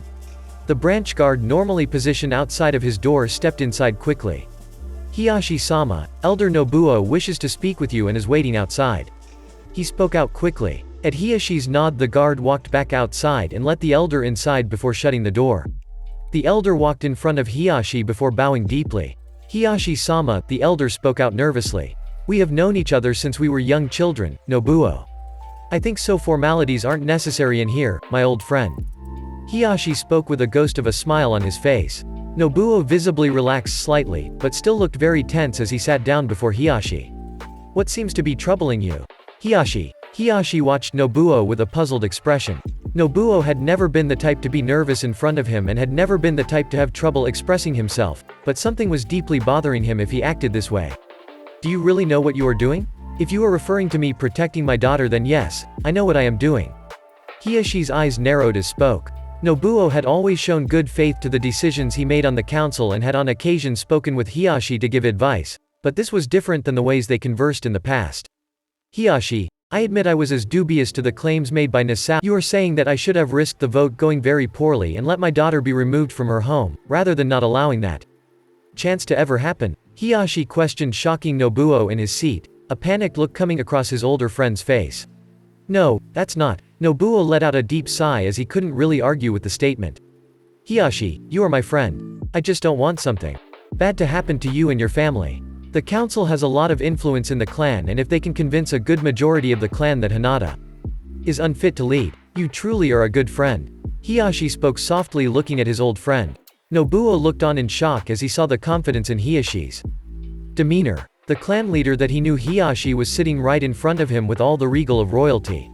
All I ask is that you believe in my decisions. Hinata will have the strength to lead this clan in the future. For the first time since entering the room, Nobuo held a small real smile on his face. I don't know who or what it is that had been affecting you these past years, Hiyashi, but you most certainly have changed from the strict and proper Hyuga I knew as a child. Hiyashi sat in a small stunned state as Nobuo exited his study, his last words circling his mind as he stared ahead in a stunned state. When the door closed, Hiyashi swiftly stood, walking to the doors that linked his private dojo to his study. Passing through the room to the opposite wall, he opened a set of shoji doors leading to a small, enclosed courtyard for the head family's use only. The small enclosure was a place for Hiyashi to rest his weary mind. Half of the yard was dedicated to just grass where he could either rest or practice, while the other half held a small Zen garden originally placed there by his ancestors many generations ago that he attended to every day. Picking up the rake from where he placed it the day before, Hiyashi the blonde stood in front of a shoji door, wrapped in concentration as his palm rested on the frame. A drip of sweat rolled down his cheek as he focused on the sliding door in front of him, just one of many he had passed through during his time here. After a few more minutes of waiting, the door finally slid open, allowing him to relax. He slowly opened his eyes, letting them adjust to the new sight in front of him. For as far as he could see, there was only a dark and damp tunnel. What was once tatami flooring changed to a warm wet concrete, and what was once shoji walls changed to solid walls with leaking pipes running through and around them. A feeling of dread washed over him as he stared down into the darkness. Still not good enough, Inoichi whispered to himself, feeling the sensation of being pulled backwards as his consciousness returning to his body. Opening his eyes, he stared down at the pouting demon container in front of him, Inoichi's hand still resting on his head. Your blockers are still not good enough. If I could get through them in a matter of hours, Naruto-kun, Inoichi remarked. I understand how much you dislike genjutsu, but your secrets need to be protected. Gah, I know, Naruto yelled out as he flopped backwards in frustration, laying on the ground and staring skywards. I just suck at genjutsu. This is why you need to train harder at it, Inoichi scolded, frustrated. I know you are more worried about fighting face to face, but you must also be prepared if, kami forbid, anything actually happens and you are captured. You must know these things so that your secrets and the secrets of the village aren't used against you. But I already have so many defenses in my subconscious. I mean, it's not like they are going to make their way through those tunnels. Naruto pleaded to the older blonde. Inoichi pinched the bridge of his nose in annoyance. Yeah, my clones are training with Shikaku-sensei and Sume-sensei on strategy and tracking right now. They should dissipate any minute, as if on cue. Naruto's eyes lost their focus as his mind started to process the masses of information being sent in. Years ago, after Naruto had learned about the memory transfer, he and his teachers had all agreed to make sure to not dissipate all his clones at once. Never one to miss an opportunity, Inoichi cocked his fist back, striking the blonde across the cheek just as his eyes came back into focus, sending him flying back to the other side of the room. "What the hell? You sucker punched me," Naruto yelled out indignantly from the floor, jumping to his feet and growling at the Yamanaka. "You mean like the sucker punch you dealt me last night at the team assignment meeting?" Inoichi growled out, eyes narrowing slightly. An embarrassed look came over Naruto's face as he scratched the back of his head. "Still pretty pissed about that, huh?" Naruto let out a loud gulp as the angry Yamanaka began to stalk towards him. "Oh, look at the time, need to go. Get ready to pick up my team," he said nervously, forming a seal and poofing out of the room as quickly as he could. Iruka stared at the sheet in his hands with a contemplative look. The teams he had thought would work out well together and please everyone had been rejected and changed to ones created by a man who had never once met the students that he cared for, someone that never spent any time at all with them, and now had just had a hand in determining their very futures. Glancing up at the rows of empty desks in front of him, he could clearly picture the face of every student that would be arriving within minutes. Hokage-sama trusts him completely. I should too. Iruka tried to convince himself, but he could tell it wasn't working. He had been nervous about handing students over to certain Junin before, but this just felt different. It felt like he was giving them to a demon. Perhaps I can talk to Hokage-sama later about Naruto, just to find out more. Iruka thought as he noticed some of his students starting to file into the classroom, each one with the Hitai ITE they had earned yesterday. He smiled softly as he watched them start to chat amongst themselves and their potential teams. A loud pop in the chair next to him redirected Iruka's attention to Mizuki, who was now leaning back in his chair looking rather tired. "Didn't get much rest?" Iruka questioned with a chuckle. The only response was an agitated glance and groan before Mizuki closed his eyes, resting his head face down on the desk. Iruka just laughed at his friend's misery, turning to notice the door opening and Hyuga Hinata walk in with an odd look on her face. "Is everything alright, Hinata-chan? You are later than usual," Iruka asked as the girl passed his desk. She stopped abruptly at the sound of her name and turned towards Iruka. "G Gomen Iruka-sensei, I just had an interesting morning is all." The girl responded quietly. Iruka looked at her worriedly for a few moments longer before letting out a long sigh. "Well, if there is anything I can help you with, don't hesitate to ask, okay?" The girl nodded quickly before hurrying up to her seat near the back. At the same time, he saw Choji and Shikamaru walk in together, Choji eating a bag of chips at near double the speed that Iruka had ever seen before, and Shikamaru looking rather annoyed at his "Starting today, all of you are real shinobi. But you are still genin, and the hard journey that lies ahead is just beginning." Large grins broke out amongst the young genin, each one dreaming of the different ranks and goals they would accomplish in their future. "Now you will soon get missions to help out the village. So today we are going to create 3-man teams, and each team will have a Junin sensei. You will follow your sensei's instructions to successfully complete each and every mission. Now we tried to balance each team's strengths." Iruka began listing the teams in succession one after another. Quickly friends were separated, girls heard their dreams shatter as they were placed on teams separated from their crushes, and rivalries were beginning to form. Students sat in their seats excitedly waiting for their names to be called, and all waited anxiously for the team with Uchiha Sasuke in it to be announced. Team 7 will consist of Haruno Sakura, Suzuki Hitoshi, and Uchiha Sasuke. Reactions were immediate as those girls who had yet to have their names called all cursed their luck as Sakura let out a loud cheer at her success. Sasuke showed very little reaction to the commotion happening about him, choosing to simply ignore the bickering girls. Iruka noticed Hitoshi didn't seem terribly affected by the news himself, instead only looking more focused than he had before. Team 8 will consist of Aburame Shino, Inazuka Kiba. Iruka braced himself for the eruption that he knew was coming. And Yamanka Ino. What? A loud screech pierced the eardrums of all in the classroom. Ino stood glaring furiously, her hand slammed down on the desk in front of her. Her new teammate Kiba, however, was on the ground twitching after falling from his chair from the screech in his sensitive ears. Several rows up above her, Shikamaru and Choji looked at the scene of her chair. The blonde girl was still screeching at the top of her lungs about her new teammates and not with Sasuke, not noticing the angry looks her new teammates were sending her. "Enough, Ino." The whole classroom quieted immediately as normally kind teacher erupted. The size of his head seemingly tripled as he yelled at the blonde girl. "It's time for you to grow up, Ino. Time for you to learn that things in life aren't always fair and that you need to deal with it. The teams have been balanced this way.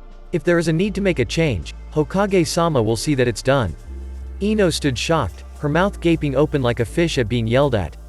When her senses came back to her, she was about to protest more, but the look on her sensei's face told her that she wouldn't get anywhere with that. and the glare coming from her new teammate was keeping her quiet. 2. She would just have to hope the teams got changed soon. Team 10 will be Akimichi Choji, Hyuga Hinata, and Nara Shikamaru. Iruka spoke out, happy to finally be done reading off the roster. He noticed a number of shocked and angry-looking faces, but it was something he had seen in the past too, so it didn't bother him too much. His worry was more directed towards how Team 10 would fare with their new sensei. Now we are going to break until after lunchtime. I want you all to go out and get used to your new teammates, and then come back here to meet your new sensei after lunch. This is a miracle, Shikamaru muttered as he walked along next to Choji. To his other side, Hinata walked next to him, trailing just slightly. She had yet to speak much except for her original greeting and seemed nervous as she walked next to the two best friends. Yeah, I was convinced that Ino would be on our team. Choji spoke as he reached into the pouch hanging off his side for another bag of chips. He didn't notice Hinata grimace slightly at his statement. Anyo, eh? Shikamaru questioned at the sound. Turning around, he noticed Hinata standing there looking nervous. What is it, Hinata? Did you want Ino-san on the team? She questioned meekly. No, was the blunt answer she received from Shikamaru. Oh, I see. A small smile made its way onto Hinata's face, before she noticed the two were starting to leave without her. So where do you want to get lunch at anyway, Choji? We have to be back in time to meet our new sensei. Shikamaru asked as the group entered the busier shopping districts of Konoha. So that means no all-you-can-eat places. That last comment drew a large groan from his plump friend. I know it's troublesome, but we gotta be back in time. Shikamaru interrupted his friend before he could protest. So let's just find somewhere to oomph. The next thing he knew, Shikamaru was lying on his back with a heavy weight on top of him. Opening his eyes revealed bright blue eyes staring down into his with a confused look on both faces. Oh crap, sorry, the young boy announced before jumping off Shikamaru and lending him a hand up. He was wearing some dirty-looking khaki pants and a blue shirt that looked as if it had seen some better days. His face was the most distinctive part though, being that he had two bandages over both of his cheeks and a beanie cap covering all but the slightest amount of blonde hair peeking out from underneath. I'm so sorry, man. I was just playing a game with some of my friends and accidentally ran into you. He explained as he tried patting off the dirt on Shikamaru's clothing. He stopped immediately when he noticed the headband tied around Shikamaru's arm. Whoa, you're a ninja. Man, I just arrived at this village and was hoping to go to the academy. Are all of you ninja? Yeah, Shikamaru acknowledged, his eyebrow twitching just a bit from the speed setting this kid seemed to be on. Oh man, this is so cool, he shouted before grabbing Choji's hand and shaking it and then grabbing Hinata's. Hinata felt a blush creep up her face as the blue eyes lingered on her for a second. The close attention making what just happened? Choji asked as the boy got further away. I don't know, but I am glad it's over with. Shikamaru replied. Get back here, thief. A voice from behind them shouted. The men that had been chasing the boy caught up and started to run past them, leaving only a dreadful feeling in their wake as the three shinobi realized what was just yelled. Immediately the three began reaching for their wallets containing their money. Out of the three, only Choji was able to bring his out while Shikamaru cursed and Hinata looked crestfallen. Crap, well, if we're lucky, one of the patrols should capture him soon and return our wallets, Hinata. Shikamaru muttered. Couldn't we just go after him and help those men? Hinata asked. Nah, that's the job of the patrols around here. The Nara said lazily before sighing. Thanks to that, I have no money for lunch. Wonder why he left Choji's wallet though. Shikamaru muttered at the end while rubbing his chin. Haha, he must have known that I would have caught him in the act if he tried that on me. Choji boasted as he reached into his satchel to retrieve another bag of chips. A smile stayed on his face as he reached into the bag, but his hand didn't come out as his arm kept searching. A look of panic crept into his eyes as he opened the bag as wide as it could go and stared inside. Choji? Shikamaru questioned, looking at his panicking friend in concern when suddenly the plump boy took off at full speed in the direction the thief was heading, his arms raised high. He stole my chips, was the roar the two heard as Choji went barreling down the street at his top speed. Troublesome, Shikamaru yelled out before taking off after his friend with Hinata chasing along behind him, neither of them sensing the Anbu standing on the roof above them, an amused grin under his mask as he followed the two. Hey, that was easier than I expected. The pickpocket remarked in surprise as he got away from the team of ninja and proceeded to mix in with the crowd. The sound of the vendors that were chasing him started to fade away as he slowed to a walk. What kind of ninja training did they receive? Geez, the boy took a glacé behind him, not seeing anyone paying attention to him. Might as well enjoy the snacks, I guess, he said to himself as he ripped the bag open in the crowd. As soon as he opened the bag, a low rumbling noise from behind earned his attention. His feet started to shake as the earth began rumbling. What the hell? An earthquake? Give me back my chips, was the roar he heard from behind him. Snapping around quickly, he saw the crowd part. Anyone too slow was sent flying into the air as an angry Akamichi came charging like a bull towards him.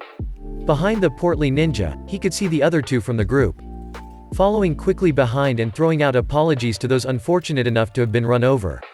Holy crap, the pickpocket shouted before taking off in a sprint. Shikamaru managed to just barely hear the thief yell out in surprise before turning and dashing away from Choji. A small sigh of disappointment came out as his hopes of the pickpocket giving up easily and without a chase were dashed to bits. Choji didn't seem to mind though, as it only seemed to fuel the boy into running faster after his chips. I'm sorry. Shikamaru barely heard Hinata speak out to a lady that was starting to stand up after being knocked down by Choji. She shot a dog. I don't know. Hinata spoke, glancing around at the observation. Perhaps they are busy somewhere else? We're going to lose him in this crowd. Shikamaru noticed as the thief dodged in between the crowd like nothing was even there. He was definitely born in this village if he could move like that. Byakugan. Shikamaru glanced to his right and saw the veins around Hinata's eyes bulging out slightly, and he could just barely pick out a white pupil in her iris. Is that the Hyuga bloodline limit Dad was talking about? I won't lose him. Hinata reassured him, her voice wavering just slightly. Is she nervous? Or just tired already? Shikamaru wondered. Okay, we need to catch him and get our things back. He can't lose us now, so we just have to either wait for him to tire out or trap him. Shikamaru told the two, though Choji was still too focused on getting his chips back to pay much attention.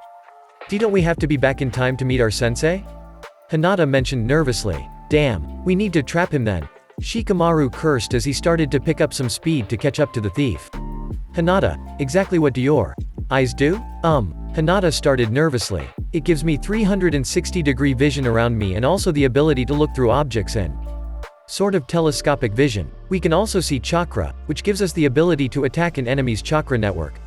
Shikamaru's wide-eyed look must have disturbed her as she started to blush at the stare. Wow, that pretty useful. It was talked about when we were learning about the founding clans in the academy. Hinata stuttered as she looked towards the thief again. I must have been asleep for that one. Shikamaru muttered quietly. Well, do you see? What do you mean? Shikamaru asked as he ran, but was surprised to hear the word thief yelled out loud as they passed an apple vendor. The vendor was cursing and pointing at the same thief that had stolen from them. He's still stealing as he runs? Apples. Hinata shouted out quickly. Yeah, I know they were apples. Shikamaru commented as he looked at Hinata, surprised when she reached her hand out and pushed his head down slightly. He barely felt an object skim through the spiked-up ponytail on the back of his head. He threw them, Hinata said after, embarrassed at pushing him down. Punk thief. Shikamaru muttered out as recovered his speed from the push down. Hinata avoided the apple towards her just fine, but Shikamaru let out a drop of sweat when he noticed the apple in Choji's mouth halfway eaten. Did you really just catch that with your mouth? Some mumbling was all Shikamaru could hear as Choji kept eating while trying to respond. Hinata looked just as astonished as Shikamaru did but tried to hide it as best she could. From what Shikamaru could tell, the thief was even slightly astonished as his head was slightly turned after throwing the fruit. Shikamaru's eyes widened as a cart started to cross the street ahead of them and an opportunity formed. You gotta be kidding me. The pickpocket yelled in astonishment as he saw two of them avoid the apples and the fat one just catches it in his mouth. He could see the Hyuga girl was easily keeping track of him in the crowd, so losing them was pretty unlikely without halting them. Somewhat. Look out, kid. The boy remarked as he heard the yell from in front of him, as a large "whoa" he yelled out as he dropped down and slid underneath of the cart. Once on the other side, he was immediately back up and running barely slowing down. He couldn't help but smile at the looks of surprise the pedestrians gave him as he ran through the streets. That cart should slow them down a bit.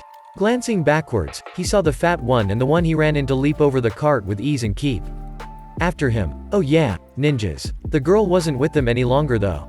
Did she not leap over or what? Glancing around, he couldn't see her on the rooftops or anywhere else for that matter. It should just make it easier for him to get away from those two though if she had backed off. With that in mind, he kept running. He just needed to slip away into an alley somehow without them noticing. If he could just lose those two in the crowd, then it would be all too easy to get away by slipping into one of the many side streets and alleys that were all around Konoha. He knew that the crowd would reach its apex in Size on this street, so it shouldn't be too hard to lose the slower two behind him. And just like that, he weaved in and out of the pedestrians as if they were never even there. He started crouching lower and lower to the ground as he ran through the taller adults and crowd, making it even harder for the two to spot him, and looking for just the right moment to slip away. The moment came sooner than he could have hoped when he noticed a group of women dressed in long elegant kimonos walking across the street. Using their flowing dresses as cover, he quickly dove to the side and into an alley and hid as quickly as he could behind a few boxes stacked against the wall. Peeking just barely around the corner, he watched as the two looked around confusedly as they passed by the alley and continued down the street. The skinny one muttering to himself as he walked by the alley and the fat one looking as if he were going to break into tears after losing him. "Too bad, guys," he whispered quietly as he started to walk down the alley, happy to have finally escaped with his earnings. A silhouette appeared at the end of the alley he was walking through though, blocking his path and making him stop. "Huh? I'll return our belongings and I will let you go." The girl that had been chasing him earlier stuttered out as she blocked his path of escape. He noticed bulging veins around her eyes that kept glancing from his stomach to his eyes. "I think I'll take option 2, he yelled out quickly. The girl's eyes widened in surprise as the boy turned and ran back in the direction of the main street. He was just rounding the corner when a fist appeared in his vision and knocked him cleanly in the nose.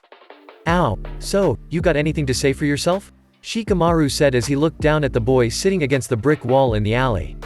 2 wads of tissue paper were lodged up his nose to stop the bleeding, but he still looked away defiantly from the trio with his arms crossed. Shikamaru just scratched the back of his head in annoyance and sighed. "S. Shikamaru-kun?" Hinata tried to get the lazy boy's attention. "How did you know he would run into a side alley?" Shikamaru hummed. He kept running along the same street trying to mix in with the crowd.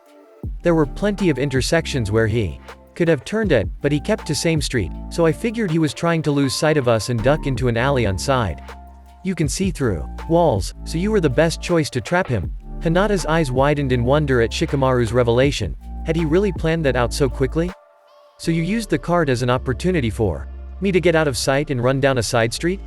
"Right," Shikamaru replied before putting his focus back on the thief that Choji was watching intently. "So hand over our stuff, we don't have much time before our lunch break ends."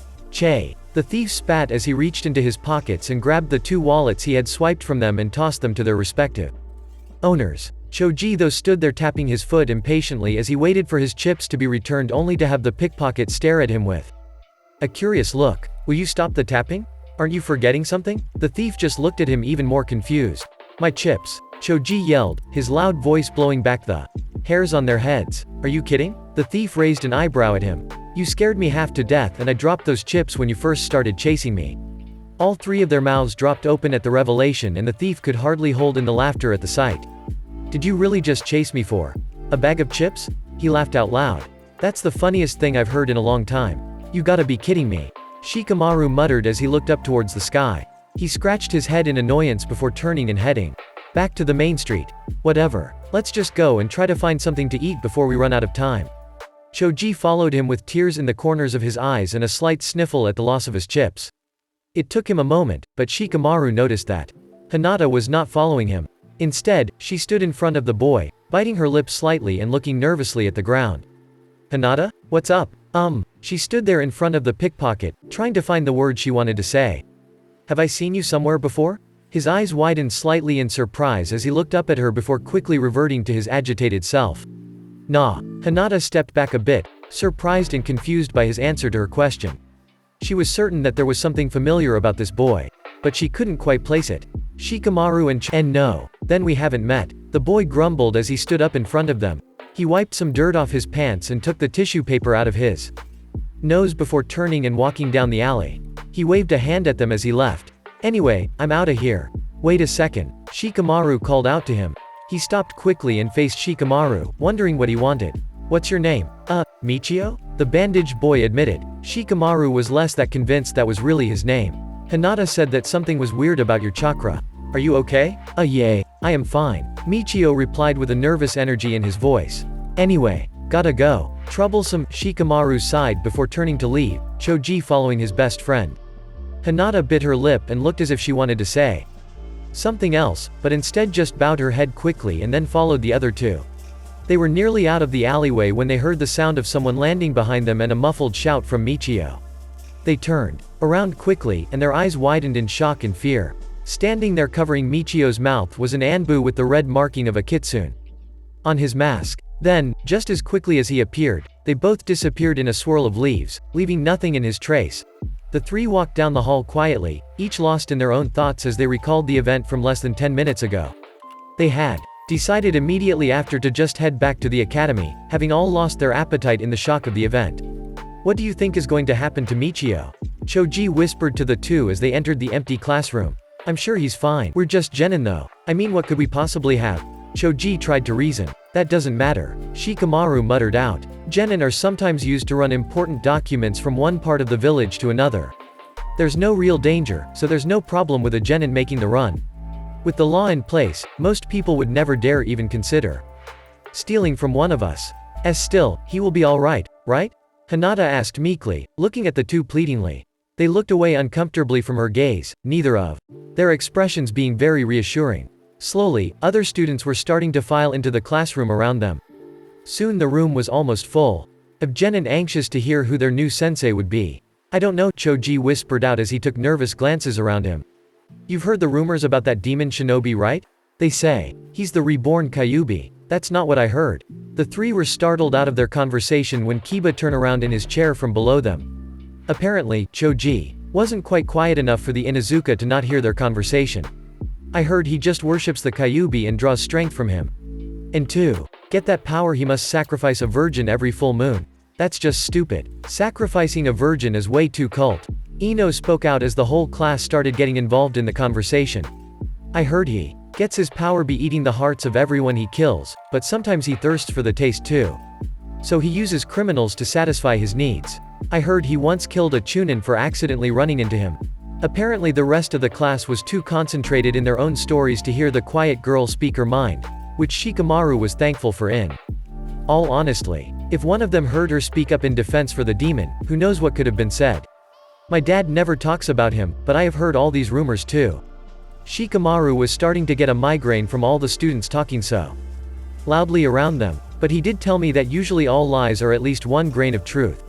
So who knows, but it's all too troublesome to worry about, since we will probably never find out the truth. I know the really strong thing is truth though."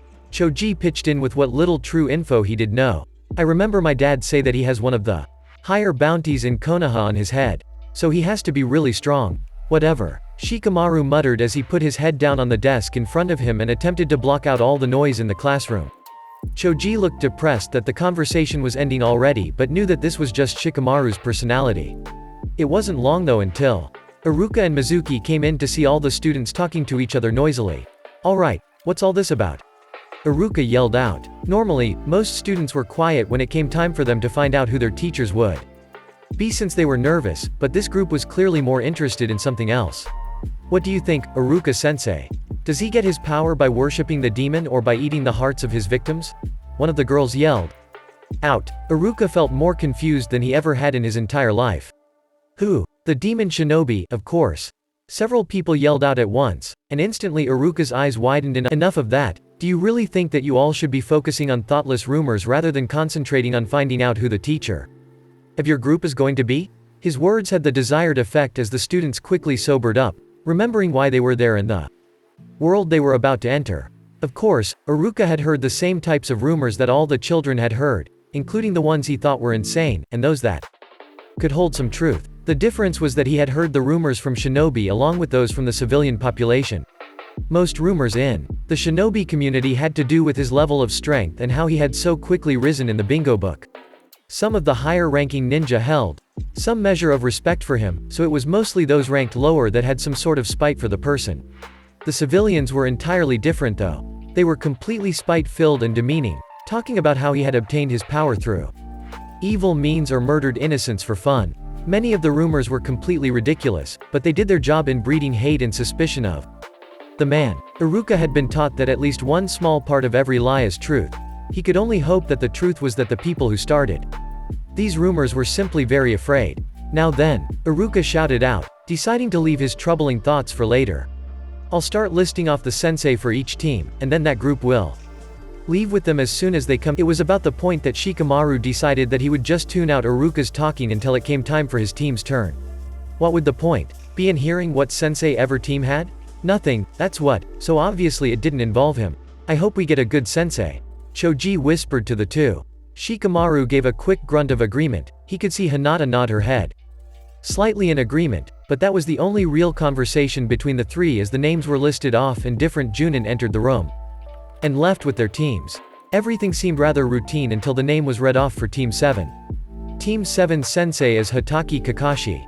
Iruka looked up from his clipboard at the three students sitting near each other with an annoyed and sorry look on his face. Sorry, but Kakashi-san is usually late to these types of things. So you will probably be waiting a little while.